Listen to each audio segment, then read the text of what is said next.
बिहार में जो हुआ है, सारे यूट्यूबर्स जितने भी विपक्ष की तरफ खड़े हैं वह सब के सब जिताते हैं। वो इतना डूब चुके होते हैं 3 महीने में ज्ञान दे दे दे कि 3 महीने बाद 2 दिन के लिए आप कहेंगे नहीं साहब ये हार रहे हैं और उस पर लोग गालियां नहीं देंगे, फिर आप कहेंगे नहीं जी हम बड़े ईमानदार हैं, सटीक हैं, हम किसी से पैसा नहीं लेते, उससे कोई फर्क नहीं पड़ेगा, क्योंकि आप अंततः व्यूज के गुलाम हैं। और जो मैं लगातार बोलता रहा हूं कि गोदी मीडिया शब्द दिया जाना ही अपने आप में एक साजिश थी विपक्ष के खिलाफ, जिसको लोगों ने पक्ष माना। आपने जैसे ही गोदी मीडिया क्रिएट किया, आपने टॉप टू बॉटम अपने कार्यकर्ताओं के सामने वह प्लांक मतलब खोल दिया कि साहब अब वह भरोसा ही नहीं करेंगे मुख्य धारा की मीडिया पर। क्यों गोदी मीडिया होगी भाई? ये लोकतंत्र जिंदा है ना, तुम हमारी बात क्यों नहीं सुनोगे?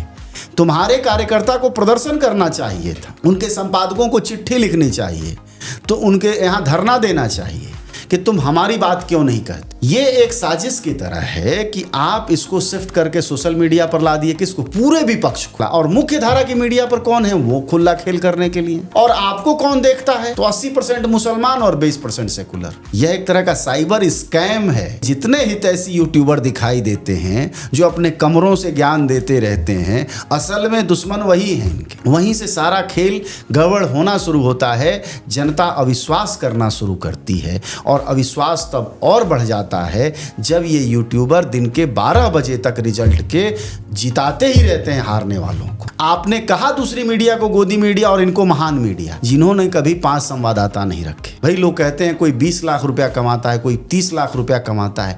जो 30 लाख रुपया महीना कमाएगा वो 10 संवाददाता क्यों नहीं रख पाएगा? और संवाददाता रख के वह रिपोर्टिंग क्यों नहीं करवाएगा? तो अगर आप इतना पैसा भी कमाते हैं और रिपोर्टिंग भी नहीं करवाते हैं तो बेईमान नहीं हुए क्या? यूट्यूब के जर्नलिज्म को जर्नलिज्म तब तक नहीं माना जाना चाहिए जब तक कि यूट्यूब ग्राउंड लेवल की जर्नलिज्म को आगे नहीं बढ़ाता है। बिहार में 10,000 से ज्यादा यूट्यूबर्स लगातार चुनाव में काम कर रहे थे और उनमें से ज्यादातर विपक्ष के ही पक्ष में थे। तो ये तो इको चैम्बर हुआ। गोदी मीडिया कहकर आपने वह पूरा अपने लिए हिस्सा ही खत्म कर दिया जो इस देश का अभी भी सबसे बड़ा स्पेस है। भाई ये बताइए कि अभी जो आतंकवाद की घटना हुई है उसको कोई यूट्यूबर कवर कर रहा है? मुख्य धारा की मीडिया ही कवर कर रहा है। अगर अभी कहीं कोई और संकट आ जाए कौन कवर करेगा? वही करेंगे कवर सबसे पहले। तो मीडिया कौन हुआ फिर? भाई आप किसी भी पुलिस के पास जाइए, किसी भी जांच की प्रक्रिया में जाइए, एक बार एसपी धक्का मरवा के बाहर करवा देगा यूट्यूबर्स को, निकालो इसलिए। कांग्रेस के पास बिहार में अपने देशज नेता कार्यकर्ता क्यों नहीं है? क्या हुआ? इसलिए कि पार्टी बनाती नहीं, काडर तो बने कैसे? वो नीचे बनाएगी ना, अध्यक्ष उपाध्यक्ष जिला सचिव फलाना, उसमें सक्रियता देगी, फंड देगी, तो सारा फंड तो यही रह जा रहा है। क्या बहुत टेक्निकल और बहुत सेंट्रलाइज्ड स्ट्रक्चर है? बहुत ज्यादा टेक्निकल और बहुत ज्यादा सेंट्रलाइज्ड है। काडर नीचे कोई आ ही नहीं रहा। एक हारती हुई पार्टी है, फंड नहीं है, पैसा नहीं है, ऊपर से आप टेक्नोक्रेट हो जाएंगे। आप समझिए कि राहुल गांधी अगर पार्टी के मुख्य चेहरा हैं तो उनसे कार्यकर्ता के लिए मिलना कितना मुश्किल काम है। बहुत बहुत मुश्किल काम है। उनके पास Z+ सुरक्षा है, वो फोन नहीं है उनके पास। आप सोचिए कि एक बिहार का अध्यक्ष है या यूपी का अध्यक्ष है। अगर अखिलेश प्रसाद सिंह बिहार के अध्यक्ष थे, यूपी के अध्यक्ष हैं अजय राय फोन करेंगे तो क्या वो डायरेक्ट राहुल गांधी से बात कर सकते हैं? तो उस नेता का तो हूब खत्म हो जाएगी ना। जैसे तुम प्रधानमंत्री हो तो चलो समझ में आता, मुख्यमंत्री हो तो चलो एक डेकोरम है, पार्टी के अध्यक्ष हो, खलियर हो, आपसे थोड़ी नहीं जनता चाह रही है कि आप जाके वहां रिक्शा वालों के बीच खड़े हो जाएं, रिक्शा चला लें। कुछ नहीं चाहती जनता। जनता आपसे अपना नेता चाहती और नेता के लिए होल टाइमर होना पड़ता है। ये नेता पुत्रों के हवाले हैं हम लोग। ठीक है, इसको लोक भाषा में मैं इसको चांदी का चम्मच कहता हूँ कि चांदी के चम्मच के राजनीति का वक्त खत्म हो गया है और उसी का फल बीजेपी खा रही है, क्योंकि वो एक शब्द बोलती है ये राजकुमार और बात खत्म हो जाती है। बिहार में यही हुआ कि पढ़ाई लिखाई, दवाई, गरीबी, रोजगार, किसानी, किसी को आप सवाल नहीं बना पाए। और सवाल नहीं बना पाते हैं क्योंकि आपके पास नीचे का सिस्टम नहीं। जेएनयू के बुद्धिजीवियों पर निर्भरता खत्म करिए। वैचारिक लोगों के नाम पर ये जानती है क्या ले आते हैं? एनजीओ वालों को उठा लाते हैं। ये कौन सा वैचारिक काम हुआ भाई? एनजीओ के जितने खलिहर लोग, बेकार पड़े हुए लोग हैं, उस तरह के लोगों को कई बार लेके चले आते। तो इस सब क्या ये बात को कोई समझाने की जरूरत है इन पार्टियों को? मैं ये पूछ रहा हूं कि अगर कोई पूंजीपति भारत का कल को पूछ दे कि साहब रिफाइनरी हमारे पास, खदान हमारे पास, बिजली उत्पादन हमारे पास, रेल हमारे पास, तो फिर आप सरकार चलाने के लिए, ये तो एक विकास यात्रा थी तो ना। अब ये इस तरह तो ये लग रहा है कि हर पॉलिटिकल पार्टी के ऊपर ये अस्तित्व का संकट बनने जा रहा है। ये हम एडजस्ट कर जाएंगे। अस्तित्व क्या होता है? आप सोचिए कि जिनको हम विपक्ष समझ कर इतने देर से बहस कर रहे हैं, वह अपनी डूबती हुई पार्टियों के बीच अपनी सुरक्षा नाका नहीं सिर्फ छोड़ पा रहे हैं, भोजन नहीं छोड़ने के लिए कह रहा आदेश, घर भी छोड़ने के लिए नहीं कह रहा, आलिशान राजा महाराजा टाइप जिन घरों में ये रहते हैं, ये सिर्फ देश ये कह रहा है कि थोड़ा बाहर बैठो कुर्सी लगा के। जब ये नेता भी नहीं कर पा रहा है, उससे आप उम्मीद करते हैं कि इन अस्तित्व का संकट, अरे ये सब एडजस्ट हो जाएंगे।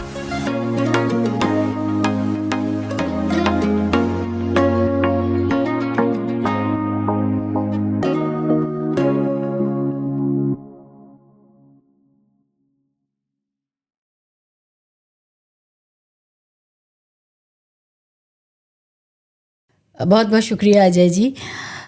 चुनाव हो चुके हैं, बिहार के रिज़ल्ट आ चुका है और अब ब्लेम गेम शुरू हो चुका है।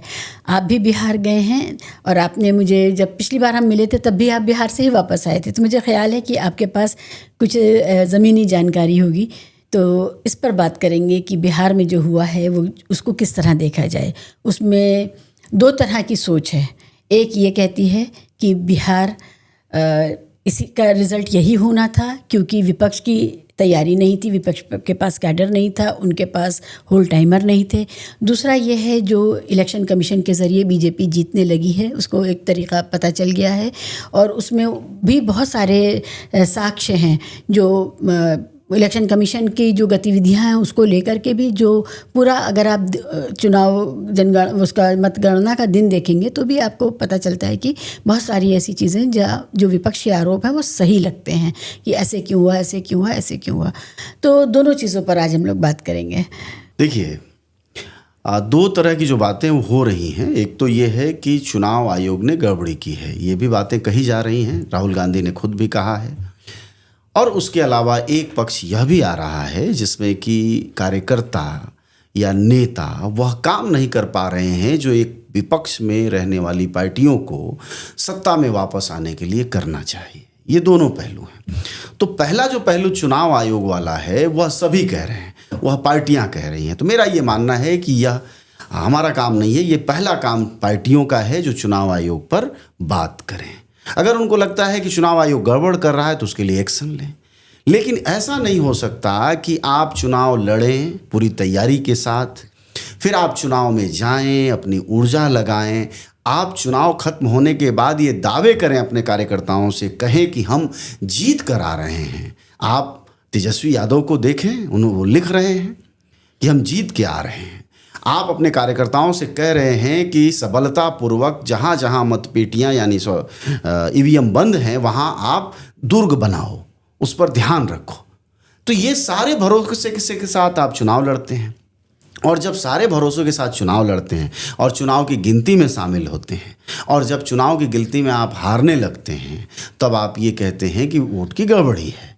तो फिर कैसे कोई भरोसा करे? फिर भी मैं कहता हूँ, मैं कोई दावे वाला व्यक्ति नहीं हूँ, अगर फिर भी संदेह है तो फिर भी इसको एक तरीके से मतलब परिणाम तक ले जाने की चुनावी पार्टियां कोशिश करें कि हाँ ये गड़बड़ है, और उसको सुनिश्चित करें और उसको एक्शन में बदलें। अगर चुनाव, क्योंकि अगर चुनाव आयोग ही गड़बड़ कर रहा है फिर तो चुनाव का कोई मतलब ही नहीं है। लेकिन इस बात पर भरोसा इसलिए भी नहीं होता है कि यही पार्टियां परिणाम आने से पहले तक इंतजार कर रही होती हैं उसी चुनाव आयोग द्वारा कराए गए मतदान को। इसलिए इस मामले में मैं इतनी ही बात कहूँगा। अभी आप आगे बात हो सकती है अगर आएगी। अब हम आते हैं पार्टियों की तैयारियों पर कि विपक्ष की पार्टियों की जो तैयारियां हैं, जो रणनीति है, उनका जो तौर तरीका है, जो गठबंधन है, नेताओं की जो पेशगी है, जो नेताओं के नारे हैं, वह किस तरह से बिहार की राजनीतिक भूमि पर अपने को ऊर्जा में नहीं तब्दील कर पाए और उस ऊर्जा को वोट में नहीं तब्दील कर पाए, उसके एक सिलसिलेवार कारण मैं बता सकता हूँ। जी बताइए। वो उसका पहली बात यह है, जैसे देश के बहुत सारे पत्रकार एसआईआर पर सवाल उठाते रहे। मेरा पहले दिन से मानना है कि जब मैं बिहार गया और वहाँ SIR जब शुरू हुआ और जो विरोध हुआ और जब कांग्रेस ने खासकर ये कहना शुरू किया कि साहब वोट में गड़बड़ी हो रही है, तो मैं तमाम UPA के घटक दलों के ही लोगों के जरिए वहाँ गया और उनके बूथों तक गया। स्थिति ये थी कि किसी गांव में 10 वोट कटे हैं, किसी गांव में 20 वोट कटे हैं, मतलब बूथ पर, और उसमें पूरा कार्यकर्ता लगा पड़ा है। और यह बात मैं बता रहा हूँ जुलाई या अगस्त की, शायद जुलाई की रही हो, जुलाई रही हो या अगस्त रहा हो। उस समय कार्यकर्ताओं ने से जब मैं पूछा कि यार सुबह से आप हमारे साथ घूम रहे हैं, एक होता है BLO जो सरकार का होता है और एक होता है BLA, तो BLA इनके हमारे साथ घूम रहे थे, तो BLA ही घूम रहे थे। अब BLA से बड़ा कोई नहीं, वो तो हो नहीं सकता था। अब वो कहीं घूमे घूमे घूमे घूमे 2-4 घर, बहुत घर घूमे तो 2-4 लोगों को पकड़ के ला पाते थे। उन लोगों को भी जब वो पकड़ कर लेकर आए तो उन्होंने कहा कि साहब हम आपके सामने नहीं बोलेंगे। उन्होंने कहा कि हमारा बनने के लिए हमने पर्चा वर्चा दे रखा है, वो बन जाएगा। तो मेरा ये कहना है कि जहां 20 साल से सरकार चल रही थी उसकी नीतियों पर सवाल था, बेरोजगारी भयंकर थी, पलायन ऐसा है कि पीढ़ियां गायब हो गई हैं बिहार से, स्थिति ऐसी है कि खेती बाड़ी कम होती जा रही है पूरे राज्य में, तो वहाँ यह सब मुद्दे थे, बेकारी थी, कम पैसे थे। बिहार एक ऐसा राज्य है जहाँ 50% बिल्डिंगें नहीं हैं स्कूलों के पास। ये सब बड़े सवाल थे। उन सवालों पर ध्यान जाने की जगह, उन पर सवाल उठाने की जगह आपने सारी ताकत और ऊर्जा कार्यकर्ताओं की SIR में झोंक दी। तालमेल जरा देखिए, CPI-ML के नेता दीपांकर भट्टाचार्य नारा देते हैं वोट चोर गद्दी छोड़, और उसको अपना लेते हैं राहुल गांधी। अब यानी पूरी पार्टी, पूरा गठबंधन जिसमें मुख्य 3 पार्टियां हैं, CPI-ML, RJD और कांग्रेस, इन तीनों पार्टियों का जो मुख्य ताकत थी, इनमें से 2 की, लिबरेशन और कांग्रेस की, यह तो पूर्णतया वोट चोर में ही लगी पड़ी रही। RJD भी इसी काम में लगी रही। और इस वजह से ये हुआ कि जब आप कहते हैं वोट चोर गद्दी छोड़, एक गांव में जब यह नारा आप पहुंचाते हैं तो वह उसका क्या मतलब समझे। SIR को जरा समझने की ज़रूरत है कि जब नाम किसी का वोटिंग में लिस्ट से कटता है तो वह दोषी किसको मानता है। मैं व्यवहारिक तौर पर आपसे कह रहा हूं, आपके रीडर जरूर रिएक्ट करेंगे कि जब किसी का भी वोट गांव में कटता है तो वह 2-3 बातें करता है, वो पीढ़ियों से कहता है। एक तो अगल बगल के जातीय वैमनस्यता के कारण किसी दबंग ने किसी का नाम कटवा दिया हो, स्थानीय मामला है कि जैसे फला ने कटवा दिया, ढेमका बाबू ने कटवा दिया, फलाना ने, जो भी होता है, वो एक दोष मानता है आदमी कि हमारा नाम इसने कटवाया। दूसरा ये कि BLO खराब था, सुन नहीं रहा था, वो मनमर्जी का करता है, आता नहीं है, उसकी वजह से मेरा नाम कटा है। तीसरा, वह मौके पर मौजूद नहीं था, कहीं गया था, आया था। अब आप कहते हैं कि नहीं साहब प्रधानमंत्री इसके लिए जिम्मेदार है। आप जब यह नारा दिल्ली से उछालते हैं और यहाँ से 850-900-1000 किलोमीटर बिहार के बाढ़ से घिरे हुए गांव गिराओं में पहुँचता है, तो वह उस रूप में नहीं पहुँच पाता जहाँ से आप पहुँचाते हैं कि मोदी ने तुम्हारा वोट चोरी कर लिया है, चुनाव आयोग ने चोरी कर लिया है, उसको समझ में नहीं आता है। अजय, यहाँ पर एक बात है, आप जिस समय की बात कर रहे हैं जब बाढ़ भी आई हुई थी और ये BLO का मामले की शिकायतें, और लोग जो वहाँ के मूर्धन्य लोग हैं, वो चुनाव नहीं लड़ रहे हैं लेकिन वो चीज़ों को समझते हैं, उनसे मेरी बात हो रही थी, वो ये कह रहे थे कि BLO स्तर पर भी गड़बड़ हो रही है। तो ये बात अगर वहाँ की जनता भी कह रही है या वहाँ का विपक्ष कह रहा है तो ये तो सही बात है ना। नहीं, मैं कह रहा हूँ कि आप जब एक रणनीति तैयार करते हैं लड़ाई की, तो लड़ाई की रणनीति में नाम कट जाना, मैं कह तो रहा हूं कि एक व्यक्तिगत सवाल है। जैसे गांव में 5 लोगों का नाम कट गया, 10 लोगों का, और वोटर हैं 350, तो आपके सारे कार्यकर्ता की एनर्जी जो लगी पड़ी है वो 10 वोटर पर लगी पड़ी है, क्योंकि आपके सर्वोच्च नेता ने वह सर्वोच्च सवाल खड़ा कर दिया है देश के साथ। ओके, तो स्थानीयता जो है वो चली गई है और वो बाहर से विदेशी मैं बता रहा हूं कि RJD, कम्युनिस्ट पार्टी और कांग्रेस, तीनों के अलग अलग छोटे बड़े नेताओं ने कहा एक वक्त में हम लोगों से कि साहब ये मुद्दा ही नहीं हमारे यहाँ, जो मुद्दा है वो ये मुद्दा है। अब मैं ये कह रहा हूं कि अगर वोट की गड़बड़ी है तो यह एक तकनीकी सवाल है। इस सवाल को उठाने के लिए आपके पास प्रवक्ता हैं, इस सवाल को उठाने के लिए आप टेक्नोक्रेट्स रखे हुए हैं जो आपको आंकड़े दे रहे हैं, ठीक है ना, जिसको वार रूम आप कहते हैं, आप उनको जिम्मेदारी दीजिए। तो आप कह रहे हैं कि ये टेक्निकल काम दिल्ली से बैठ के हो सकता था, पटना से हो सकता था, लेकिन गांव देहात में कार्यकर्ताओं को स्थानीय मुद्दों पर ही टिका रहना चाहिए था, जो नहीं हुआ। ये भी था। दूसरा कि आपका सर्वोच्च नेता अगर यह जिम्मा ले लेगा परमाणु बम छोड़ने का और हाइड्रोजन बम छोड़ने का, तो उसके बाद जनता तो जो दूसरे कद के नेता हैं और उससे नीचे नेता हैं और उससे नीचे कार्यकर्ता हैं, वो सब बेचारे आपका हाइड्रोजन ही तो आगे बढ़ाएंगे। वो जनता का मुद्दा कहां ले जाएंगे? संकट यह हुआ है। ओके, तो सब उसी के भरोसे बैठे थे, उलझा दिया है। और यही बीजेपी ट्रैप करती है। ट्रैप यही बीजेपी का है कि हर चुनाव से पहले विपक्ष के नेताओं को एक ऐसा हवाई मुद्दा पकड़ाओ जो मीडिया में, जो अदालतों में, जो विमर्शकारियों में, जो बातचीत करने वालों में तो मुद्दा लगे, लेकिन जनता में मुद्दा वह हो ही नहीं। वह वो राज्य है जहां सर्वाधिक गरीबी है, वह वो राज्य है जहां सर्वाधिक पलायन है। बिहार वो राज्य है जहां की पीढ़ियों ने चेहरा नहीं देखा, अब वहीं बाहर ही बस गए। खेत बाड़ी उजड़ गई, जमीन जायदाद उजड़ गए, सब कुछ बर्बाद होने की तरफ है। उस राज्य में आप मुद्दा 20 साल में अगर नहीं तलाश पाते हैं तो आपको अपने पॉलिटिकल समझदारी, पॉलिटिकल स्ट्रेटजी पर सोचना चाहिए और मानना चाहिए कि आप लोग जमीन पर नहीं हैं। पार्टियां हमेशा देखिए ऐसे अगर खड़ी हैं तो इसका आधार ये है, अगर ऊपर कोई नेता खड़ा है शीर्ष पर पिरामिड के, तो वह नीचे से जाता है। यहाँ हाइड्रोजन ऊपर से आ रहा है। समस्या ये पैदा हुई। क्या कभी जनता से पूछा गया, अपने सपोर्टर जनता से, कि साहब समस्या क्या है? इसी बार जो लोग हारे हैं और जीते हैं, उनमें से विधायकों से अगर प्रेशर न डाले नेतृत्व, तो वो बताएंगे कि हाँ, हमें जनता ने वोट नहीं दिया है। अच्छा, हाँ, अभी जो लोग, मतलब मैं आपको एक किस्सा बता रहा हूँ, नाम नहीं बताऊंगा। एक मेरे मित्र हैं जो प्रेस क्लब में आए, वह बिहार के नेता थे, ठीक है, दिवालियापन समझिए। वह बेचारा 2-2.5-3 महीने से इनके तमाम SIR के मुद्दे में लगे रहे। उसमें पिछड़ी जाति के भी सर्वोच्च नेता थे, उसमें अल्पसंख्यकों के भी नेता थे, और प्रेस क्लब में बैठे थे। वो तीनों नेता कह रहे थे स्थिति हमारी खराब है, आज से 2 महीने पहले, ठीक है। और दिल्ली के जो बुद्धिजीवी हैं प्रेस क्लब में बैठे हुए, जो अपने को प्रगतिशील कहते हैं, वो उनको बैठ के काउंटर कर रहे थे कि नहीं, आप समझ नहीं रहे हैं और हम जीत रहे हैं। और वो बेचारे जो 3 महीना अपना गंवा गया, वो कह रहे हैं कि हमारी हालत खराब है।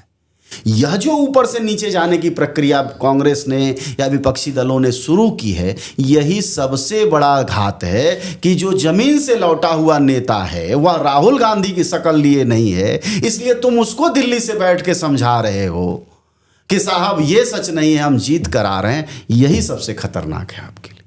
मुझे याद है मैंने आपसे भी जब पूछा था तो आपने कहा था ये लोग कहीं नहीं हैं, मैं तो घूम रहा हूँ, देख रहा हूँ। तब आप अगले दिन भी जा रहे थे और वहीं से वापस आए थे बिहार से, मुझे याद है। तब आपने मुझे बिल्कुल कहा था ये लोग कहीं नहीं हैं।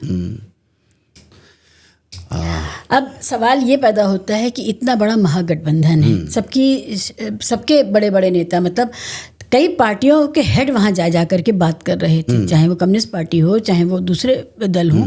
उन सब की क्या कोई वक़्त आम जनता के बीच में नहीं है? उनका कैडर का जो सवाल है, जो बीजेपी का भी सवाल, कांग्रेस का भी सवाल है, जो बाकी पार्टियों का भी सवाल है, वो उसका क्या बना है? CPI ML और इस तरह की पार्टियां तो कैडर बेस्ड पार्टियां ही होती थी। तो क्या वो जो कैडर है उसने सिर्फ अपनी पार्टी का ध्यान रखा और जो साथी गठबंधन के साथी हैं वहाँ जा कर के वो निष्प्रभावी रही या किया ही नहीं? क्या था इन लोगों का? बिल्कुल, क्या है कि एक धारा जो चलती है ना ऊपर से, वो धारा ये चली कि अगर काडर की आप बात करें तो CPI ML लिबरेशन के पास ही काडर है। अच्छा। पूरे बिहार में, बिहार के कुछ जिलों में उन्हीं के पास काडर है, उन्हीं के पास लड़ने वाले लोग हैं, नारा लगाने वाले लोग हैं, मुद्दों को पर संघर्ष करने वाले लोग हैं, जो आंगनबाड़ी, आशा कार्यकर्ता, रेगुलर नौकरियों के लिए संघर्ष करते हैं, छात्र आंदोलन करते हैं। बाकी कांग्रेस के पास तो कोई मतलब ही नहीं बनता है वहाँ, और RJD ऐसा कुछ करने के क्रियाकलाप में अपने को माहिर नहीं मानती है, न जरूरत मानती है बहुत। क्यों? उसका हमेशा से ऐसा? हाँ, मतलब वो ये मानते हैं कि हमारा वक्त तब शुरू होता है जब चुनाव से 2 महीने 3 महीने पहले माहौल बनना शुरू होता है। उससे पहले के संघर्षों में बहुत छोटी, भाई तो 243 में बमुश्किल 30 सीटों पर लड़ी हैं कम्युनिस्ट पार्टियां, लेकिन इस 243 की 30 सीट वाली ही कम्युनिस्ट पार्टियां पूरे बिहार में 5 साल जन आंदोलन करेंगी। ये आरजेडी आप कभी नहीं देखेंगे। कांग्रेस भले ये खड़े रह जाएं पीछे पीछे, वो दीगर बात है। उसकी वजह क्या है कि राजनीति की होल टाइमरी जो होती है, इसको इन्होंने हल्के में लिया। तो तब तक तो हल्कापन चल गया जब तक कि बीजेपी हल्की थी। आरएसएस के पास इतने अनुषंगिक संगठन है कि उनके तो होल टाइमर्स ही हैं हमेशा। तो राजनीति की होल टाइमरी का हल्कापन तब तक तो चल गया जब तक कि बीजेपी हल्की थी। लेकिन जैसे जैसे बीजेपी भारी होती गई, राजनीति में इनकी होल टाइमरी खत्म होती चली गई। कांग्रेस और आरजेडी और एक महान पार्टी थी वहाँ, क्या है वो, साहनी की पार्टी है वीआईपी। इन पार्टियों को जन आंदोलन से बहुत कोई लेना देना नहीं होता है। अगर कुछ हुआ तो नेता वेता बयान वान दे दिए, अगर दिल्ली से कोई आदेश चला गया वो भी फोर्सफुली, तो कुछ धरना प्रदर्शन हो गया। इसके अलावा रेगुलर संघर्ष करने वाले लोग न हैं न तरीका है। मैं आगे बताऊंगा कि क्यों नहीं है इन पार्टियों के पास। लिबरेशन के पास ये है कि उनका एक ढांचा है, संघर्षों का एक तरीका है, लेकिन वह भी छूटते जा रहे हैं। और इस बार 12 विधायकों से जो 2 विधायकों पर यह लोग आए हैं, उसकी वजह यही है कि संघर्षों की जो तार थी, जो एक सिरा आपसे जुड़ता था, वह छोड़ते जा रहे हैं। और यह लोग वह कोशिश कर रहे हैं कि हम भी वैसी पार्टी हो जाएं जैसी आरजेडी, भाजपा और कांग्रेस है। तो कहते हैं माया मिली न राम, वो एक कहावत है, दूबे गए चौबे गए, क्या बनने, हाँ, दूबे गए छब्बे बनने, नहीं, चौबे गए छब्बे बनने और दूबे बन के लौटे। ये है किस्सा। तो इन्हें कुछ नहीं मिला, माया मिली न राम। हो सकता है इन्हें समझ में आए भविष्य में, लेकिन कांग्रेस और आरजेडी के साथ सबसे बड़ी जो समस्या है वो ये है कि जैसे आपने प्रभारी एक बनाया अल्लाह वरू, उसके बाद क्या बनाया, उसके बाद सिर्फ आदेश लेने वाले बनाए। फिर ढांचा चाहिए ना आदेश लेने के लिए। आपने एक राजेश राम अध्यक्ष बनाया बिहार में, उसके बाद क्या बनाया, सवाल शून्य है। इसलिए जब तक आप काडर नहीं बनाएंगे, जब तक आप विचार नहीं खड़ा करेंगे, तब तक आप एक काडर वाली पार्टी से नहीं लड़ पाएंगे। वो इसकी एक सीमाएं हैं और इसीलिए यह आपको दिखाई दे रहा है। बिहार में जो हुआ है वह सिर्फ उनके लिए अप्रत्याशित है जो इन पार्टियों के लोग थे या इन पार्टियों के उपभोक्ता थे। मतलब उपभोक्ता मतलब जिनको इन पार्टियों ने कहीं पैसा दिया होगा, चाहे ट्विटर पर दिया हो, चाहे यूट्यूब पर दिया हो, वही केवल कह रहे थे ये जीतेंगे। अन्यथा कोई भी सामान्य समझ का आदमी ये नहीं कह रहा था कि ये जीतेंगे। तो आप इनको वो जो राहत है कि इलेक्शन कमीशन की वजह से ये हुआ, वो राहत में छुपने नहीं देंगे। मेरा ये मानना है कि वह इतना बड़ा बहाना नहीं हो सकता है। चुनाव में गड़बड़ियाँ होती हैं, उसके सुधार की ज़रूरत है, चुनाव सुधार की ज़रूरत है। जैसे पुलिस है, पुलिस सुधार की ज़रूरत है। न्यायालय, हमारे यहाँ न्याय की सुधार की ज़रूरत है। पत्रकारिता है, हमारे यहाँ सुधार की ज़रूरत है। इसी तरह उसमें भी सुधार की ज़रूरत है। लेकिन जिस तरह का मतलब आरजेडी का रवैया है, जैसे आप सोचिए कैसे जीतेंगे, कैसी पार्टी से आप लड़ रहे हैं। आप एक ऐसी पार्टी से लड़ रहे हैं जो 24/7 लड़ती पार्टी उसमें है, चुनावी मोड में है। आपके यहाँ नेता खुलेआम लोग कह रहे हैं कि एक नेता 78 दिन गायब हो गया, एक नेता 53 दिन गायब हो गया। ये गायब क्यों हो जाते हैं? मैंने भी एक हल्का फुल्का लगाया था कि ये सुपारी किसने दी होगी कि राहुल गांधी को इस समय वहाँ ले जाओ, अमेरिका ले जाओ।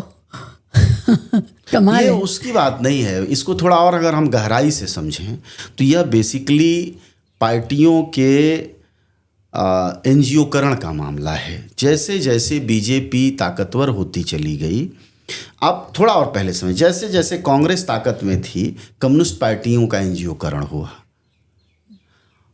उसके बाद जैसे ही बीजेपी आई, कांग्रेस का एनजीओकरण शुरू हो गया। ये क्या होता है एनजीओकरण? क्या होता है? एनजीओकरण क्या होता है? जैसे चुनाव चोर गद्दी छोड़, यह कितना तगड़ा नारा है, यह कितना कमाल है जब यह दिल्ली के किसी दफ्तर से निकलता है, लेकिन यह जमीन पर कुछ नहीं होता। पूछा किससे गया? चुनाव चोर गद्दी छोड़ कौन, किसकी इच्छा है?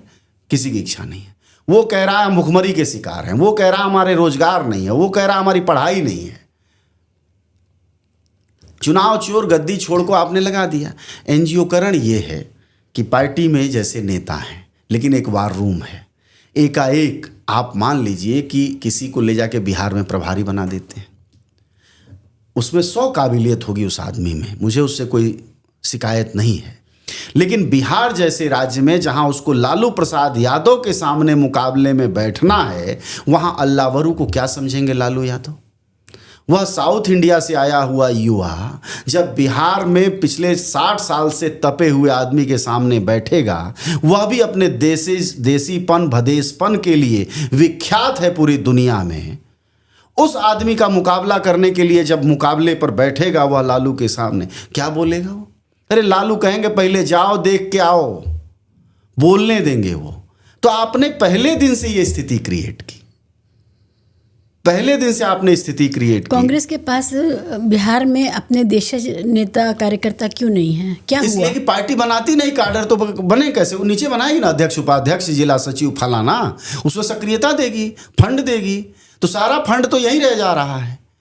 भाई हमारा ये कहना है कि पार्टी अगर नहीं उग पा रही है तो उसको लेकर जो आप विचार विमर्श करते हैं नहीं उग पाने का, उसका उग पाने का विचार विमर्श का मतलब ये नहीं है कि पार्टी को टेक्नोक्रेट बनाते चले जाओ। क्या बहुत टेक्निकल और बहुत सेंट्रलाइज्ड स्ट्रक्चर है? बहुत ज़्यादा टेक्निकल और बहुत ज़्यादा सेंट्रलाइज्ड है, और इसीलिए ये स्थिति है। काडर नीचे कोई आ ही नहीं रहा, एक आप हारती हुई पार्टी है, फंड नहीं है, पैसा नहीं है, ऊपर से आप टेक्नोक्रेट हो जाएंगे। आप समझिए कि राहुल गांधी अगर पार्टी के मुख्य चेहरा हैं तो उनसे कार्यकर्ता के लिए मिलना कितना मुश्किल काम है। बहुत बहुत मुश्किल काम है। उनके पास Z+ सुरक्षा है, वो फोन नहीं है उनके पास।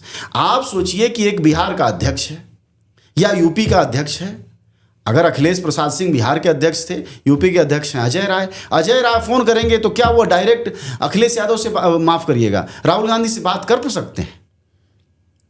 पहले उनका एक कोई आदमी होगा जो टेक्निकल डिग्री का आदमी है, अरे कई टीयर्स हैं भाई, वह ले जाके पहुंचाएगा, तो उस नेता का तो हूब खत्म हो जाएगी ना। जैसे तुम प्रधानमंत्री हो तो चलो समझ में आता है, मुख्यमंत्री हो तो चलो एक डेकोरम है, पार्टी के अध्यक्ष हो, खलिहर हो या पार्टी के बड़े चेहरे हो, अच्छा निर्णय की प्रक्रिया यह सबसे पेचीदगी भरी है, बहुत खुफिया है, किसी को नहीं पता कैसे होता है। तो अगर ये सब स्थितियां क्रिएट करेंगे आप और लगातार सत्ता से बाहर, मतलब समाज ये कह रहा है आप विनम्र होइए, रस्सी जल गई ऐंठन छोड़िए, अब आप वो नहीं रहे जो थे कभी, वह बीती हुई बात हो गई 12 साल 11 साल पहले की। लेकिन आप में वह, लेकिन वो जनता के बीच जाते हैं, लोगों के बीच, कामगारों के बीच, अलग अलग प्रोफेशंस के लोग जो मेहनत कश तबका है उसके बीच, गांव देहात में मछली पकड़ने वालों के बीच, ये सब तो हमने देखा। अगर हम इसको राजनीति कहें तो जो टूरिज्म होता है वह क्या होता है फिर? अगर यह राजनीति है, जैसे दिल्ली के आप मोटरसाइकिल बनाने के वालों के बीच चले गए, आप कहीं जाकर मछुआरों के बीच चले गए, यह टूरिज्म है। आपको कौन बुला रहा है? अरे आप किसानों के नेता हैं तो आपसे कोई खेती करने के लिए थोड़े नहीं कह रहा है। किसान का नेता पॉलिसी से होता है, स्ट्रेटजी से होता है, उसके मांगों को लड़ता है। आपसे देश ने बहुत उम्मीद की थी, क्योंकि आपने एक समय में जमीन अधिग्रहण को लेकर अच्छे कानून बनवाए। आपसे थोड़े नहीं जनता चाह रही है कि आप जाके वहाँ रिक्शा वालों के बीच खड़े हो जाएं, रिक्शा चला लें। कुछ नहीं चाहती जनता। जनता आपसे अपना नेता चाहती है, और नेता के लिए होल टाइमर होना पड़ता है और अधिकार बांटना पड़ता है, अपना एक्सेस ख़त्म करना पड़ता, मतलब ये जो आपके एक्सेस के दायरे हैं उसको खुला करना पड़ता है। आप पत्रकार हैं और बिल्कुल रोज़मर्रा वाली पत्रकारिता भी करते हैं, इन्वेस्टिगेटिव जर्नलिज्म भी करते हैं। राहुल गांधी साहब से मुलाकात का अगर कोई इस देश का बहुत बड़ा आदमी भी करना चाहे तो वो उसका मैकेनिज्म कुछ पता है आपको क्या है? नहीं, मुझे नहीं मालूम। अच्छा, तेजस्वी यादव से करना चाहे? दोनों कठिन है, तीनों। मैं इनके उदाहरण बता देता हूँ बस। अच्छा। जैसे अगर आप तीनों कौन? मतलब अखिलेश यादव की बात। ओके। जैसे इन सबसे मिलना, अगर आप व्यक्तिगत मित्रवत परिचित हैं तब तो आप इनसे मिल सकते हैं फ़ोन फान से। इनके नेता इनसे नहीं मिल पाते, मैं ये 10 बार कह चुका हूँ। हाँ, वो नहीं मिल पाते, वो मुझे पता है। आप मिल सकती हैं, हम हो सकता है किसी जुगाड़ से मिल लें इनसे एज ए पत्रकार, लेकिन वो नहीं मिल पाते हैं। और यही सबसे कठिन है कि अगर कोई IIT IIM से पास आउट व्यक्ति या साइबर का जानकार व्यक्ति एक सड़क पर जनता के बीच संघर्षों से पार्टी को खड़ा कर रहे व्यक्ति को डिक्टेशन की मुद्रा में बात करेगा, या दिल्ली से उसको फ़ोन जाएगा कि साहब ऐसा है कि फलां जी आ रहे हैं, उनको आप देख लीजिए, वो जो कहेंगे वैसा करिए। भाई कोई टेक्निकल अगर व्यक्ति है, कोई अगर तकनीकी जानकारी देता है तो जानकारी भर का व्यक्ति है ना, इससे अधिक का महत्व क्यों है उसका कि वह वॉर रूम का सदस्य और चला रहा है। आपको वॉर रूम तो उस इलाके के नेताओं का बनाना है। आपकी पार्टी के सारे नेता हाशिए पर हैं, ज़्यादातर बूढ़े बुजुर्ग हो चुके हैं और सब किनारे हैं, और किसी से पूछिए तो सब ऐतराज में हैं। तो पार्टी के भीतर आप नई भर्ती कर नहीं पा रहे हैं, पुराने से आपका तालमेल है नहीं, तो फिर पार्टी है क्या चीज़? बहुत बुनियादी सवालों से जूझती हुई जनता के बीच में नेता पुत्र जो बहुत आरामदायक ज़िंदगी में पैदा हुए, पले बड़े, विदेशों में पढ़ाई जिन्होंने की, और फिर मजबूरी में कि क्योंकि ये एक गद्दी है, वो गद्दी संभालनी है, क्योंकि इसमें इतना कमाया हुआ पैसा है, इतनी कैडर है, इन सबको संभालने के लिए ये लोग मैनेजमेंट की तरह आए। और अब इनसे ये उम्मीद की जा रही है कि ये लोग वो ज़मीनी नेता बन जाएं जो मुलायम सिंह थे, जो लालू यादव थे, या जो इंदिरा गांधी थी, तो वो ये बहुत ज़्यादती भी है।